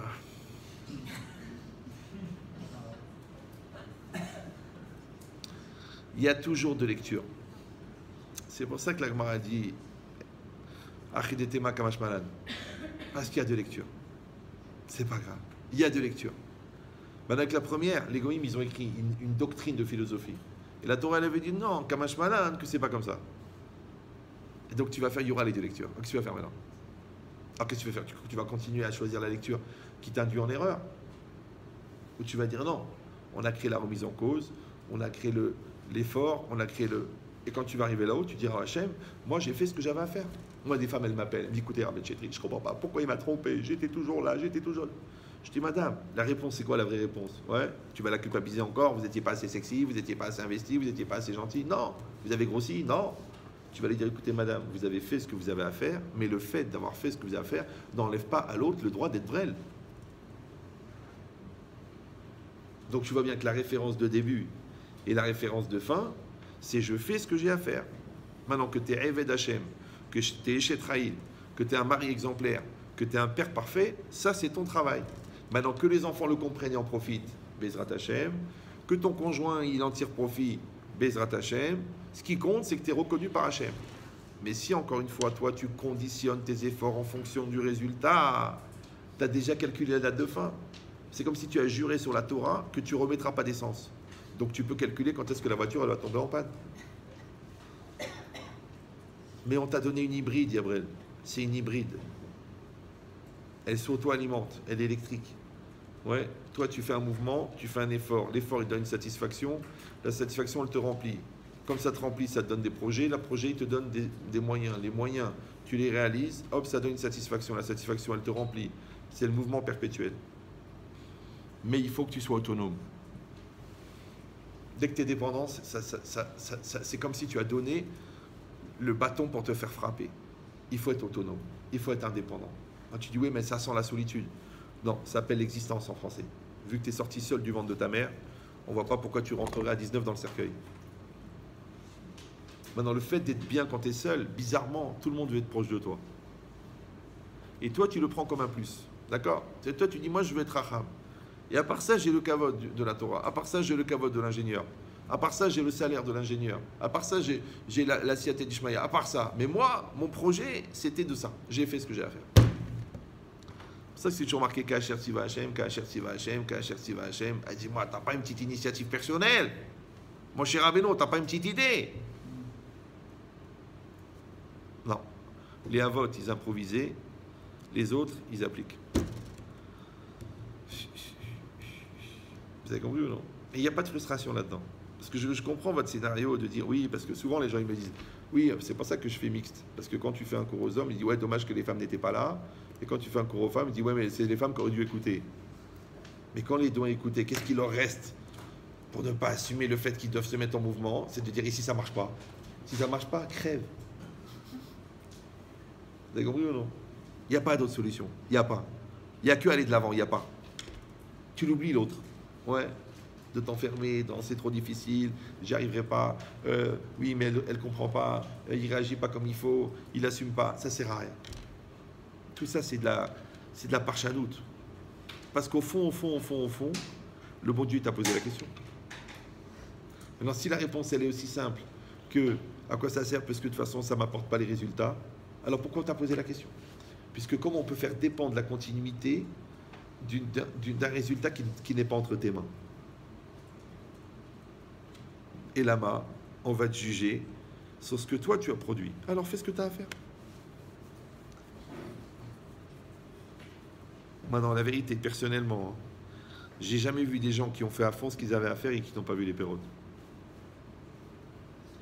Mais attention, parce que c'est tout à kol b'machashava. Ouais. Si depuis le départ, j'ai conditionné mes efforts en fonction du résultat, c'est comme si j'ai fait un appel d'air à la déception. Parce que j'ai dit au Satan, voilà, c'est là que ça fait mal. Alors le Satan, il me fait ça. Moi, j'ai dit, j'ai pas mal. Moi, je suis bien. J'ai besoin de rien. Yesh li kol. Ani beseder. Ani beseder. Après, tu dis, oui, mais à part ça, t'as une femme souriante. Gamzou les Tova. À part ça, il y a la Parnassa. Odou Lachem Kitov. À part ça, il y a Siyata Nishmaya. Kenir Boubé Israël. Anitov. Oui, très très important. Même à la limite, à titre personnel, si vous voulez l'utiliser. Donc si c'est ça. Donc ça veut dire que maintenant, avec ça, on peut comprendre ce que la Gemara dit là-bas dans Rosh Hashanah. Kol ha-ma'avir al midotav, ma'avirin al kol pesharav. C'est une Gemara très bizarre. Même si vous l'avez déjà entendu, déjà étudié, même si elle est rapportée souvent dans les Moussa. Mais c'est bizarre parce que ma'avir al midotav, ma'avirin lo al kol pesharav. La avor, va ya avor. Ouais. C'est quoi la avir? Ça veut dire on va t'enlever les fautes. Mais oh, quel rapport maintenant? Ma'avir al midotav, c'est que moi j'ai un problème avec l'autre et je dis rien. L'autre il marche sur les pieds, je fais genre j'ai rien vu. L'autre il me rend pas l'argent, je dis bon allez capara, j'arrête de stresser, j'arrête de m'angoisser. Mais ça s'appelle ma'avir al midotav. L'autre il peut kavod, il me prend ma place à la choule, il me manque de respect. Je suis ma'avir al midotai. Mais c'est quoi midotai? Midot, c'est quoi midot? C'est pas les midot. Midotai c'est mes mesures. Bon, ici c'est chez moi ici. D'accord? Ici c'est mon sefer ici. Ici c'est ma place ici. Je suis ma'avir sur les mesures. Donc maintenant le mec il m'a pris un peu ma place. Bon. Il m'a pris mon sefer. Ok. C'est marqué dessus Kodesh HaKodashim. Isur Me'ila. Minatora. Ah bah Hachem, t'étais pas là. Alors Rajba il était là en train de prendre la poussière, il a servi à quelqu'un. Mazal Tov. Non, parce qu'après si peut-être je m'en sers et je le trouve pas. Bitul Torah. Mais arrête, tu es en train de regarder un film, qu'est-ce que tu nous saoules avec ton Rajba? Donc t'es ma'avir al midotav. Ouais. Alors tu dis ma'avirin lo al kol pesharav. Alors on lui efface les fautes. Mais quel rapport? Ça c'est avec l'autre et ça c'est avec le bon Dieu. Comment un il peut fonctionner sur l'autre? La logique c'est très simple. Pesharav, le Tana il n'a pas pris par hasard. Pesharav. Pesharav c'est poshéa. Poshéa c'est fauteur. Mais poshéa ça vient de pshia. Pshia c'est quoi? La négligence. Le laisser aller. La non-maîtrise, la perte de contrôle. D'accord? Donc ça veut dire quoi?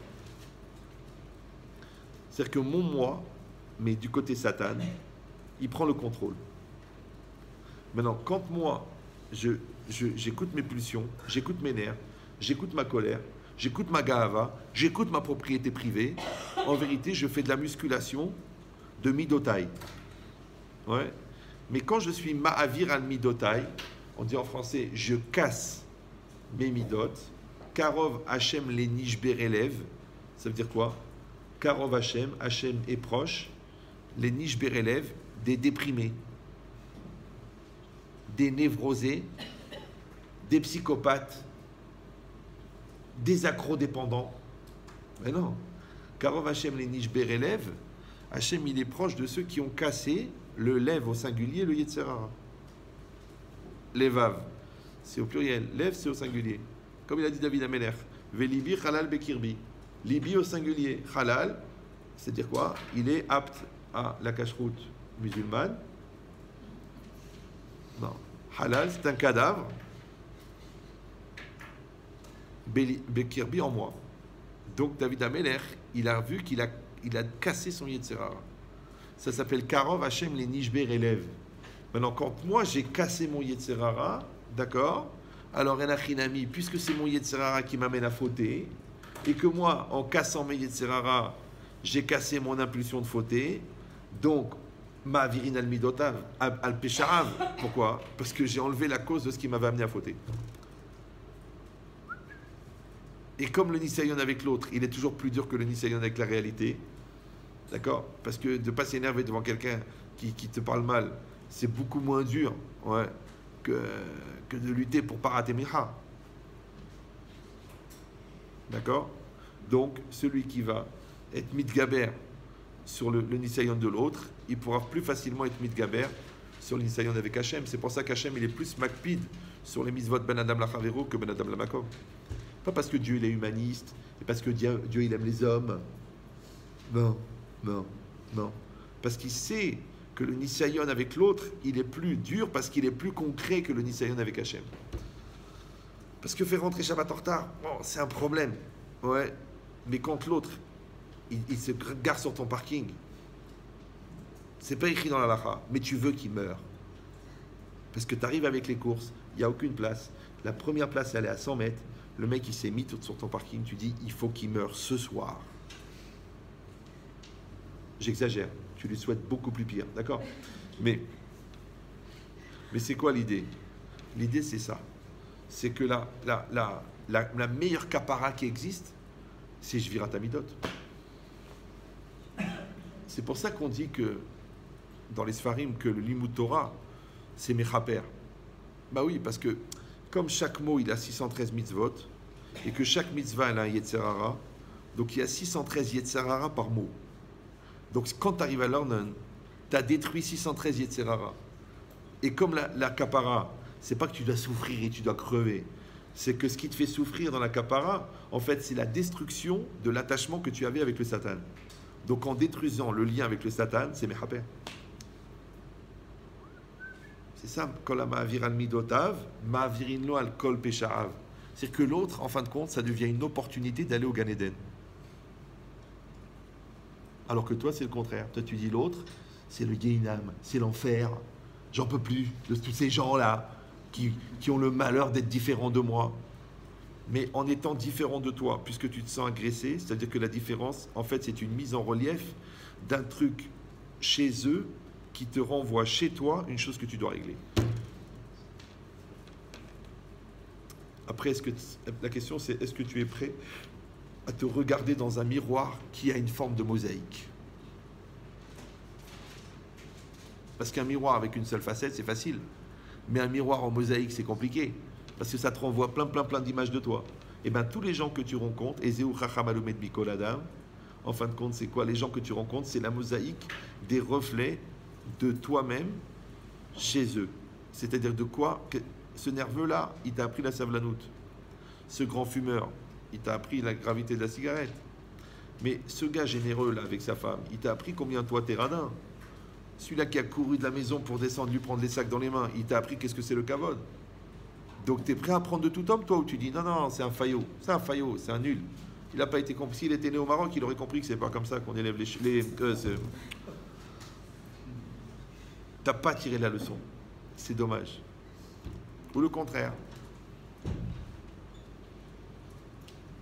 Je vous avais raconté ça. Un jour, j'ai fait un shiur sur le kavod de l'autre, l'existence de l'autre. Et le lendemain matin, je devais prendre l'avion. Et à l'époque, on passait, je sais pas pourquoi, il y avait le contrôle de police, je ne me rappelle plus pourquoi. Parce que je ne me rappelle pas que c'était à l'étranger, mais. Donc le lendemain matin, je passe le contrôle de police. Juste avant que je passe, le téléphone il sonne. Donc moi je prends le téléphone, je commence à parler. Oh Rav, j'ai trouvé des seringues en dessous du lit de mon fils. Non. Et moi, j'arrive devant le douanier, je ne le regarde même pas le flic. Alors je prends le passeport, je le pose comme ça et je continue. Mais alors écoutez madame, ça veut rien dire, peut-être c'était pas les siennes. Oui, mais vous comprenez, il a volé 5 000 euros à mon fils, mais non, il doit faire de la tzedaka pour une institution. Et je vois que le passeport, il bouge pas. Alors je dis une seconde, je dis oui. Il me dit, j'existe pas, moi. Le flic, il me dit ça, moi. Genre, je suis une machine, maintenant, tu mets ton contrôle là, tu mets le truc. Alors, comme j'ai dit, Ahya, Bolhia. La veille, tu fais un show sur le kavod, et le lendemain, tu fais pas kavod. Il a fait Doresh, il a fait Mekayem. Ah, tu dis un goy. Un goy, c'est un exercice. C'est vrai, quand tu fais des maths, est-ce que tu vas dire, ah, c'est un exercice juif, un exercice goy? Ah, je fais pas les exercices goy, moi. Non, c'est des maths. Tu fais tous les exercices. La carte Moussa. J'ai pris, j'ai dit ok. Pour ça, il faut être Magdim Shalom Likol Adam. Qu'est-ce qu'il dit Rabbi Yochanan? Afilou Goy chez Bachouk. Et encore une fois, c'est Kalva Chomer. Si déjà le Goy, tu te lèves pour lui faire le kavod, à plus forte raison, tu te lèves pour le juif. À plus forte raison, tu te lèves pour le chacham. À plus forte raison, tu te lèves pour le zaken. À plus forte raison. Mais si déjà le Rav, tu te lèves pas parce que tu dis de toute façon, je connais autant que lui, et qu'est-ce que tu vas faire au Goy? Tu vas le voler au téléphone. C'est pas chouette. D'accord? Donc c'est marqué ici que cette maîtrise, on a dit oui, ce contrôle que tu vas avoir de cette pulsion-là, et c'est ça la savlanout, et c'est ça ma'avir al midotav. Donc c'est ce qui va faire que tu vas te rapprocher, c'est ça qui va faire que tu vas construire. Mais évidemment, vous avez compris que ça va te construire à toi avec des retombées sur la réalité d'en face. Alors c'est comme un exemple du riche et du pauvre. Parce que le riche et le pauvre n'ont pas du tout la même lecture de l'autre. Parce que le riche, qu'est-ce qu'il dit? Il dit, mais quel pas le mec qui vient de me demander la zaka alors je suis en train de manger. Ouais. Et le pauvre, qu'est-ce qu'il dit? Il dit, mais Hachem, il lui a donné beaucoup, qu'est-ce que ça peut lui faire de me donner à moi? Donc tu vois que la lecture du riche et la lecture du pauvre, elle n'a rien à voir. Vous me suivez ou non? Maintenant, le pauvre, il pourrait se mettre à la place du riche. Le pauvre, il est en train de manger une entrecôte à 175 euros.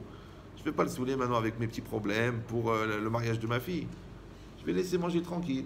Et à la fin, au moment où il mettra le pourboire, je lui dis, tu peux aussi me... Ouais. Et le pauvre, il dit, comment je peux manger une truc à 175 euros alors que le mec, il n'a pas mangé depuis 4 jours? Ouais. Si j'étais un riche normal, je devrais dire au serveur, s'il vous plaît, le mec qui est devant, là, qui est assis par terre, vous prenez un plat, le même que le mien, vous lui mettez à une table et vous le laissez manger. Et c'est moi qui paye. Tu es capable de faire ça? Tu vas dire, tu utilises ça dans les masses et tzadikim, ça n'existe pas dans la réalité. Où tu te crois, toi, Hasde Naomi? D'accord? Non. Que la personne, en vérité, vous avez compris qu'il y a une différence. Ça, c'est le riche, ça, c'est le pauvre. D'accord? Mais ça peut être que toi, tu es bien dans ta peau et l'autre, il est mal dans sa peau. Donc, automatiquement, lui, il va avoir un regard de mal dans sa peau, de paranoïa, et toi, tu vas avoir un regard de bien dans ta peau, mais pourquoi tu te prends la tête pour des bêtises? Ça peut être que toi, tu es heureux et l'autre est malheureux. Donc, on ne va pas avoir le même regard. Ça peut être que toi, tu as une intelligence intellectuelle, sikhlit, et l'autre, il a une intelligence émotionnelle, chokhmat chaim. Donc, comment on va faire de toutes ces différences-là? Donc, si tu continues à penser que c'est ta pensée qui est la pensée auquel l'autre doit penser pour adhérer à ta pensée, tu vas souffrir. Mais si tu dis, tu sais quoi? Ok, j'ai une intelligence intellectuelle, ok. Alors, viens, je vais essayer de réfléchir. Comment est-ce que je regarderais les choses si j'avais une intelligence émotionnelle? Si j'avais une chokhmat chaim? Ouais, je vais me mettre à la place. Toi, tu es un homme, elle, c'est une femme. Donc toi, tu dois réfléchir qu'est-ce qu'elle pense une femme, qu'est-ce qu'elle veut une femme, qu'est-ce qu'elle attend une femme. Toi, la femme, tu dois dire qu'est-ce qu'il veut mon mari, comment il regarde les choses mon mari, comment il approche les choses mon mari. Ça veut dire qu'en vérité, moi, je vais m'habituer à regarder les choses avec le regard de l'autre. Encore une fois, n'ayez pas peur, il n'y aura pas Bitul Berov, ma vision ne va pas disparaître, je ne vais jamais oublier que j'existe, mon opinion, t'en fais pas, elle va rester existante et même souvent prioritaire, mais j'ai mis le pluriel. Ouais, j'ai mis le pluriel. D'accord? J'ai mis Yachid Verabim, ok, Alachak et Rabim, mais il y a le Da'at Yahid. Je l'ai mis le Da'at Yahid, parce que peut-être un jour, il y a un Rabim qui va penser comme le Yahid. Donc je l'ai mis. Donc c'est pareil. Pourquoi on épouse une femme? Pourquoi faire? Ça n'a aucun intérêt. Si, c'est parce que la femme, elle va avoir une autre vision. Maintenant, de la même manière qu'il y a une vision de la femme et la vision de l'homme, et on doit créer la vision commune, de la même manière, les deux yeux, ils ne voient pas la même chose. Vous savez ça? Les deux yeux ne voient pas la même chose. Et il y a des cellules qui sont affectées dans le cerveau spécialement à faire la fusion des deux visions des deux yeux. Et lo alenu lo alechem, les gens qui sont atteints de sclérose en plaques, un des premiers symptômes, c'est justement qu'il commence à voir double, parce que ces cellules-là, elles sont détruites, et le cerveau ne fusionne plus les deux visions. Du coup, il commence à voir double, on est obligé de leur mettre des lunettes spéciales pour refusionner les deux images.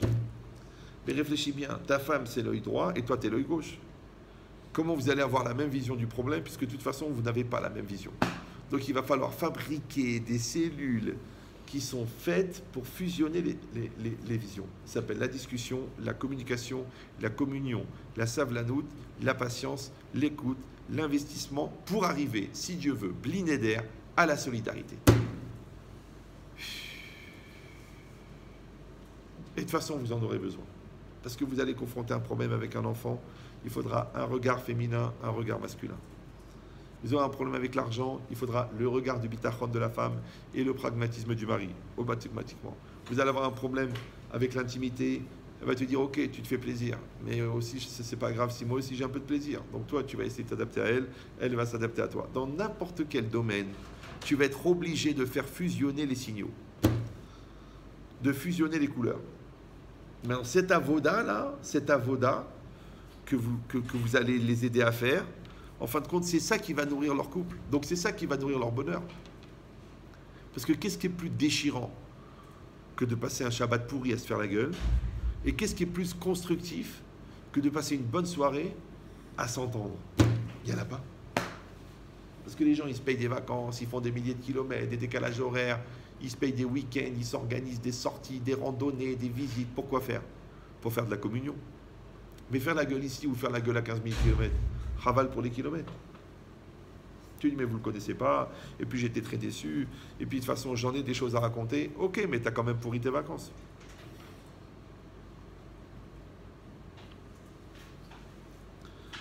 Donc en fait, on leur vend un produit qui s'appelle le shalom. Il faut qu'il fasse comme ça. Et si vous allez dire, ouais, mais c'est pas un peu une forme de rêve? Mais pourquoi ce qui se vend le plus dans la vie, c'est les chansons d'amour, les histoires d'amour, les films d'amour? Parce que c'est ça que les gens veulent. Seulement la seule différence, c'est que toi, tu leur vends de l'ambition, et eux, ils leur vendent de l'illusion. Maintenant, encore une fois, rappelez-vous, hein, impossible de vendre un produit que vous n'avez pas en stock. Donc, ce que vous n'avez pas en magasin, ne donnez pas une date de livraison, puisque vous ne l'avez pas en stock. Donc, vous êtes obligé de faire votre travail personnel, en même temps, ou avant, si Dieu veut, de faire le travail pour l'autre. Un rave comme ça qui avait une communauté très forte dans l'halakha et tout, il me disait, je comprends pas, je fais des cours de Shalom Bayit, les gens ne viennent pas. Je fais des cours de Gemara, d'halakha, mais moi je savais qu'il avait des très gros problèmes de Shalom Bayit, parce que sa femme, elle m'appelait régulièrement. Mais c'est marrant que le mec, il comprenait pas que le fait de ne pas vivre ce qu'il disait, ça faisait que les gens ne venaient pas. Parce que le tzibour, ou margish, chez Ata Emet. Et Emet, c'est pas Emet, Emes, que tu es la réincarnation du Harizal. Emet, ça veut dire que tu es matim avec ce que tu dis. Emet, c'est matim. Imatalo matim, c'est l'Emet. Déjà, la atama de base, c'est normal. Tu vois que le mec qui parle de l'honnêteté, il vole toute la journée. Comment ça se fait que les gens, ils n'ont pas envie de devenir honnêtes? C'est logique. Donc c'est pareil. Donc si c'est ça, ça veut dire que en fait, quand on essaye de comprendre le point de vue de l'autre, on évite 90% des problèmes. Après, quand chacun pense qu'il a quelque chose de mieux que toi, celui-là, il pense qu'il est plus intelligent que toi, celui-là, il pense qu'il est plus rapide que toi, celui-là, il pense qu'il est plus racham, celui-là, il pense qu'il est plus riche, celui-là, il pense qu'il est plus beau. Tu sais quoi? Pourquoi pas? Pourquoi pas? Pourquoi t'es dérangé? Ouais, tu l'acceptes, accepte, ouais. Il a plus sur ça. Tu dis, ouais, mais il est frère, il comprend rien. Regarde comment il respecte sa femme. Prends de lui. Ah, tu dis, ouais, mais il n'a pas fini le chasse. Ok, il a déjà volé un centime, jamais de sa vie. Apprends, qu'il devienne ton rave de l'honnêteté. Ouais, il n'a jamais raté la tefila Betzimour, jamais. Maintenant, il comprend rien à la tefila. Hein. Toi, tu as écrit 4 pirouchim sur la Hamida, mais tu ne te lèves pas le matin. Apprends de lui, qui se lève tous les matins. Tous les matins, à 4h15, il est levé. 1 heure aux toilettes, parce qu'il a honte d'aller à la synagogue sale, et après, il va à la synagogue. Essaye de faire ça une semaine. Tu dis, ah, c'est pas évident, il est derrière, j'ai pris sur moi d'aller au mikvé. Va déjà aux toilettes, c'est pas mal déjà. C'est ça l'omed mikol adam. C'est kol echad ou rav bedavar, mesuyam. Et si tu vas dire non, mais ça veut rien dire. Mais c'est une halakha dans Kibud Avaim. On ne peut faire Kibud Avaim, ils disent les poskim, que si on a trouvé une mida meyuchedet chez ses parents qui leur donne le statut de gadolador de cette mida. Tu dis, mais comment je vais dire qu'il est gadolador, il est fraï? Comment je vais dire qu'il est gadolador, il comprend rien à la Torah? Mais il est gadolador du kavod. Tu as vu comment il parle à ta mère depuis que tu es né? Il est gadolador du kavod Aïcha. Gadolador qu'elle n'a jamais dit un mot de travers à son mari. Jamais. Ils n'étaient pas religieux. Mais jamais elle a dit un mot de travers. Jamais. Ni colère, ni nerf, ni stress. Mon cœur, ma vie, mon cœur. J'étais à côté d'une dame dans l'avion, là. Je ne sais pas pourquoi elle n'a pas été de me parler. Je ne sais pas, ça doit être ma barbe. Mais elle est impressionnante qu'elle a perdu son mari et elle ne comprend pas pourquoi ils ne sont pas morts en même temps. Incroyable, un amour, mais fraï. Copernic, libéraux, khlababa. Mais un amour incroyable. Je dis, mais vous êtes une religieuse, mais vous ne le savez pas. Elle me dit, moi je parle à Dieu le matin, je fais la schéma. Elle me dit comme ça, je fais la schéma. Après, je mentionne tous les défunts qui sont morts. C'est sa religion à elle. Moi, ça fait sa petite religion personnelle. Pas de sniout, pas de cacheroute, évidemment. Elle a mangé le poulet de Transavia. Elle avait honte devant moi. Elle m'a dit, ah, je vais prendre le saumon. Je dis, madame, vous prenez des claques déjà, vous pouvez prendre le reste. D'accord. Elle n'avait pas. Alors elle a dit, mais il n'y a que le poulet. Elle a mangé le poulet. Qu'est-ce que je lui fasse, moi? Moi, j'ai dit, si on a descendu, je voulais des trucs. Je me dis, non. Mais c'est intéressant de dire, est-ce que tu vas trouver quelque chose de valable chez cette personne ou tu penses que ça ne valait pas la peine qu'elle vienne au monde? Et si tu vas dire, oui, mais alors, quoi, Avedan et Kol Adam les Kav Zechut, on n'a pas attendu Rabbi Nachman, parce que c'est Pirkei Avot. Mais tu n'as pas compris. Tu t'entraînes avec elle et tu confirmes avec ton conjoint. Tu t'entraînes avec elle et tu te renforces avec ton enfant. Parce que là où il va y avoir le Nisayon de Savlanout, c'est pas avec le voisin, c'est avec ton fils. Donc quand tu fais la musculation avec les haltères, après c'est facile de porter la valise de ton père. Tu dis, mais toutes ces haltères qu'on a soulevées pour rien, tu ne les as pas soulevées pour rien, parce que maintenant tu es capable de soulever la valise de ton père facilement. Donc en fait, le Nisayon, il est avec les gens proches. Oui, mais l'entraînement, il est avec les gens loin.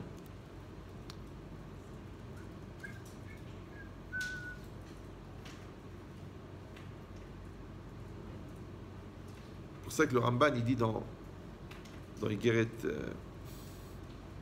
Ramban, ça aussi on l'avait déjà dit, mais Imata chacham yoter, zachor shu yoter tzadik mimcha. Vous vous rappelez de ça? Oui. Si toi tu es plus sage que lui, rappelle-toi que lui il est plus tzaddik que toi. Pourquoi? Ki ou shogeg ve'atamezid. Quand tu connais mieux l'alacha, donc tu te moques de lui parce qu'il la connaît pas. Mais lui, comme il la connaît pas, donc il est moins méside, puisque la gravité de la véra elle dépend de la conscience et de la connaissance. Et comme toi tu la connais plus, donc quand tu fautes c'est plus grave puisque tu es plus méside. Mais lui c'est moins grave puisqu'il est plus shogeg. Donc plus il est plus shogeg, lui il est plus tzaddik. Et toi comme tu es plus méside, tu es plus rachat. Alors avant de te moquer de quelqu'un, tu devrais te demander plutôt quelle est ta responsabilité à toi en tant que chacham, au lieu de te servir de sa honte à lui en tant que rachat.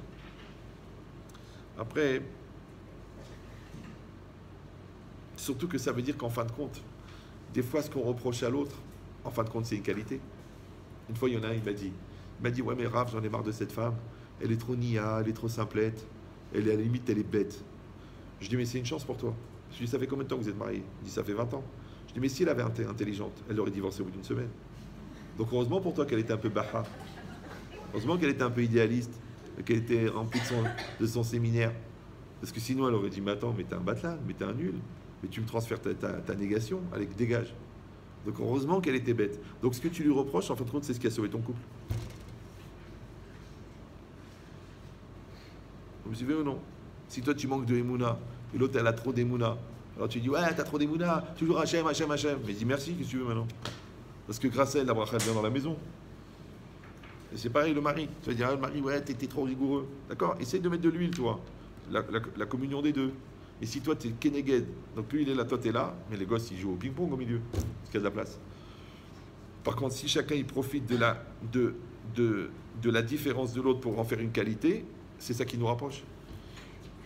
Et si tu te sers de la différence de l'autre pour en faire un défaut, c'est ça qui nous sépare. Donc c'est quoi une qualité et un défaut? C'est ce qui nous rapproche ou ce qui nous sépare. Encore un enseignement, que chacun s'intéresse plus à lui-même qu'à toi-même. C'est comme ça. Les gens, ils s'aiment. D'accord? Donc, à toi de lui montrer que sa vie t'intéresse. Alors quand tu prends du temps à écouter, tu prends du temps à partager, tu prends du temps, qu'est-ce que tu fais en fait? Tu sacrifies un peu ton moi, ouais, pour le sien. Maintenant tu vas dire, ouais, mais l'autre il pense qu'à lui. Mais quand toi tu es dérangé par le fait que l'autre pense à lui, c'est parce que tu penses à toi. Ça se termine jamais. Mais on a dit par effet miroir que si tu dis son point de vue m'intéresse, donc par effet miroir, ton point de vue l'intéresse. Moi je me suis calmé un peu, mais j'ai très cartésien, intellectuel, philosophe absolu, recherche. Et quand tu te maries, quand tu dis bon, quelle machine à laver on prend? Est-ce qu'un canapé en tissu, en cuir, que pour toi c'est vraiment c'est la couleur du cercueil, quoi. Mais tu dis non, on va y aller ensemble et on va visiter les magasins et on se fait plaisir et regarde la lessive ici, elle est moins chère et là il y a plus, là on peut laver plus qu'avec celle-là, mais t'en as rien à. Mais c'est pas grave. Pourquoi? Parce que ton souci c'est mon souci. Maintenant toi tu as le souci de son quotidien et elle est marchiva ton limoud. Elle dit chérie, va étudier, va. C'est pas grave, je vais me débrouiller. Parce que toi tu étais marchiva son problème, elle est marchiva le tien. Pour peu que ça soit le tien. Encore une fois, c'est une logique d'effet miroir. D'accord? Après, plutôt que d'essayer de lui faire quelque chose, débrouille-toi pour qu'il ait envie de faire. Et il sera heureux de le faire. Ça veut dire que dans l'espace que je crée pour que l'autre existe, je mets l'autre en situation de se réaliser. Et ça fait partie de la savlanout. Et ça fait partie de la coexistence. Ouais. Et maintenant, si moi j'ai quelqu'un en face de moi d'heureux et d'épanoui, mais c'est quoi mon bonheur? Qu'est-ce que tu veux de plus? C'est qu'en fait, en renonçant à l'égoïsme, en renonçant à te mettre en avant, en renonçant à profiter de la situation, tu as inversé exactement la tendance qui t'a détruite. Parce que le monde, on a dit, comme il dit Rav Dessler, il y a le koach anetila et koach anetina. D'accord? La tendance à donner, la tendance à prendre. Maintenant, le Yetzer Hara, il a éduqué chez toi, depuis que tu es né, la tendance à prendre. C'est Esav, Yad Obakot, Yad Kolbo. Et toi, et c'est le fait de prendre qui détruit. Maintenant, la Torah, elle t'éduque à apprendre à donner. C'est-à-dire que tu faut que tu as complètement transformé ta tendance. Ta tendance qui était à prendre, et c'est ça qui te faisait plaisir. Maintenant, tu vas prendre ton plaisir à donner. Vous me suivez ou non? Parce que tu es content que les enfants, ils ont une belle table. Et tu es content que ton chaver, il a réussi. Et tu es content qu'il a fini sa smicha. Et tu es content que le collègue, il est bien placé, qu'il est bien reconnu. Et tu es content que ta femme, elle est épanouie. Tu es content qu'elle se sente bien, qu'elle a perdu les 4 kilos qu'elle voulait perdre. Et ça te fait plaisir. Tu dis pas, mais qu'est-ce que j'en ai à... Non, ça te fait plaisir. Et Béhémet, ça te fait plaisir. Ça veut dire que tu es content de son bonheur. Maintenant, quand tu es content du bonheur de l'autre, ça s'appelle Koach Hanetina. Oui. Quand tu t'en fiches du bonheur de l'autre, ou que tu te sens agressé par le bonheur de l'autre, ça s'appelle Koach Hanetila. Parce que tu as l'impression que l'autre, en étant heureux, il te prend un peu de ton bonheur. Donc en vérité, c'est Esav et Yaakov. Maintenant, chacun d'entre nous, il a Esav et il a Yaakov. Chacun. Ouais. Et ça, on avait expliqué aussi ça dans un cours précédent, que la finalité de réussir au moment le plus crucial de l'intimité, à être capable de donner du plaisir plutôt qu'à en prendre, ouais, et vient de tout l'entraînement que tu as fait depuis le début de la Nida, plus toutes les Nidas depuis le mariage, de réussir à donner à l'autre plus que ce que tu ne reçois. Maintenant, puisque toi, tu as voulu donner à l'autre plutôt que prendre, encore une fois, prendre, de toute façon, tu auras du plaisir, toi, t'en fais pas, c'est automatique, c'est mécanique, ouais. Mais est-ce qu'entre-temps, la personne, elle aura eu du plaisir? C'est parce que toi, tu t'es éduqué à donner plutôt qu'à prendre. Maintenant, quand tu donnes le meilleur de toi-même. Mais quand tu prends le meilleur de l'autre. Et qu'est-ce qu'il prend? C'est le mauvais qui est en toi. Donc le mauvais qui est en toi, il prend, le bon qui est en toi, il donne. Vous me suivez toujours ou non? Donc maintenant, quand toi, tu veux donner le meilleur de toi-même, elle dit la Gemara, c'est pour ça qu'il va avoir des enfants de Sadikim. Mais quand toi, tu veux prendre le meilleur de l'autre, c'est normal que tu vas avoir des enfants qui vont être là pour prendre dans le monde. Donc non seulement que tu as conditionné ta personne, mais en plus de ça, tu as construit ton couple, et en plus de ça, tu as construit tes enfants, dans l'inné. L'inné des enfants, il est déjà dans ton corps à Netina. Maintenant, quand vous avez réussi à faire passer ce message au couple, ouais, vous avez déjà un rolam devant vous. Et après, ça va être ça l'orientation, et c'est là-dessus qu'il va falloir leur donner les exercices. Donc quand vous allez dire, toute cette semaine, vous travaillez sur le nous, toute cette semaine, vous travaillez sur la communication, mais dans le but du nous, vous travaillez dans le chesed, mais dans le but du nous, vous travaillez dans le kavod, mais dans le but du nous, automatiquement, vous avez donné l'autoroute. Maintenant, la SNCF, elle pose des rails. Elle ne te dit pas où est-ce que tu dois aller en vacances. Vous leur donnez les rails. Voilà les rails. D'accord? Mais ces rails-là, on a compris maintenant qu'ils doivent être dans une action positive. Chez Kol Echad Roé Tatzmo Bemavat Shone. D'accord? Et que Kol Echad, on a dit, les habit al Chavero Beofan Sheum habit al Atzmo, que moi je vais apprendre à regarder l'autre avec le regard que lui, il a sur lui, donc dans le respect de l'autre. Mais surtout, Memaen Lirot et Atzmo Be'ene Chavero. Ouais, ou alors la personne, elle va refuser de se regarder elle-même avec les yeux de l'autre. Ça veut dire qu'il faut que j'accepte le jugement de l'autre. Il faut que j'accepte que l'autre me voit avec des yeux différents que moi. Il faut que j'accepte que l'autre, elle juge différemment. Par exemple, moi, je suis sûr que je ne suis pas arrivé en retard, et l'autre, elle me dit que tu es en retard. Parce que moi, j'ai dit que je vais arriver à 8h, et en fait, je suis arrivé à 8h58. Donc, je dis, il n'est pas 9h. Et elle dit, il n'est plus 8h. Vous me suivez ou non? Maintenant, quand moi je dis attention, je lui dis que je viens à 8h, donc je ne peux pas me moquer en venant à 9h. Parce que je regarde avec ses yeux à elle. Donc je viens à 8h. Et c'est pareil. Si lui, elle aussi, elle va regarder comment est-ce que lui, il regarde. Qu'est-ce que lui, il attend de moi en tant que mari? Qu'est-ce que lui, il attend de moi en tant qu'homme? Donc quand moi, je vais regarder dans ce sens-là, ouais, c'est ça ce qui va me donner la force de me maintenir dans le cadre. Parce que moi, j'ai une référence par rapport à lui, et lui, il a une référence par rapport à moi. Maintenant, au lieu que la référence soit moi par rapport à moi, la référence, ça devient elle par rapport à moi, et lui par rapport à elle. À ce moment-là, ça fonctionne très bien, puisqu'on fait cadrer les deux axes. Ouais. Et ça, c'est la différence entre l'obstination et la détermination. L'obstination, c'est l'entêtement, et la détermination, c'est la perpétuité de la volonté. Maintenant, perpétuer la volonté sans avoir un repère, c'est très difficile. D'accord? Mais quand je perpétue une volonté par un repère, c'est plus facile. Comme quand tu learns. Par exemple, tu learns Almenat Lilmod ou tu learns Almenat Lelamed. Eh bien, tu verras que quand tu étudies pour enseigner, tu n'as pas du tout le même limoud que quand tu étudies pour étudier. Parce que tu dis étudier pour étudier, je finis le hamoud.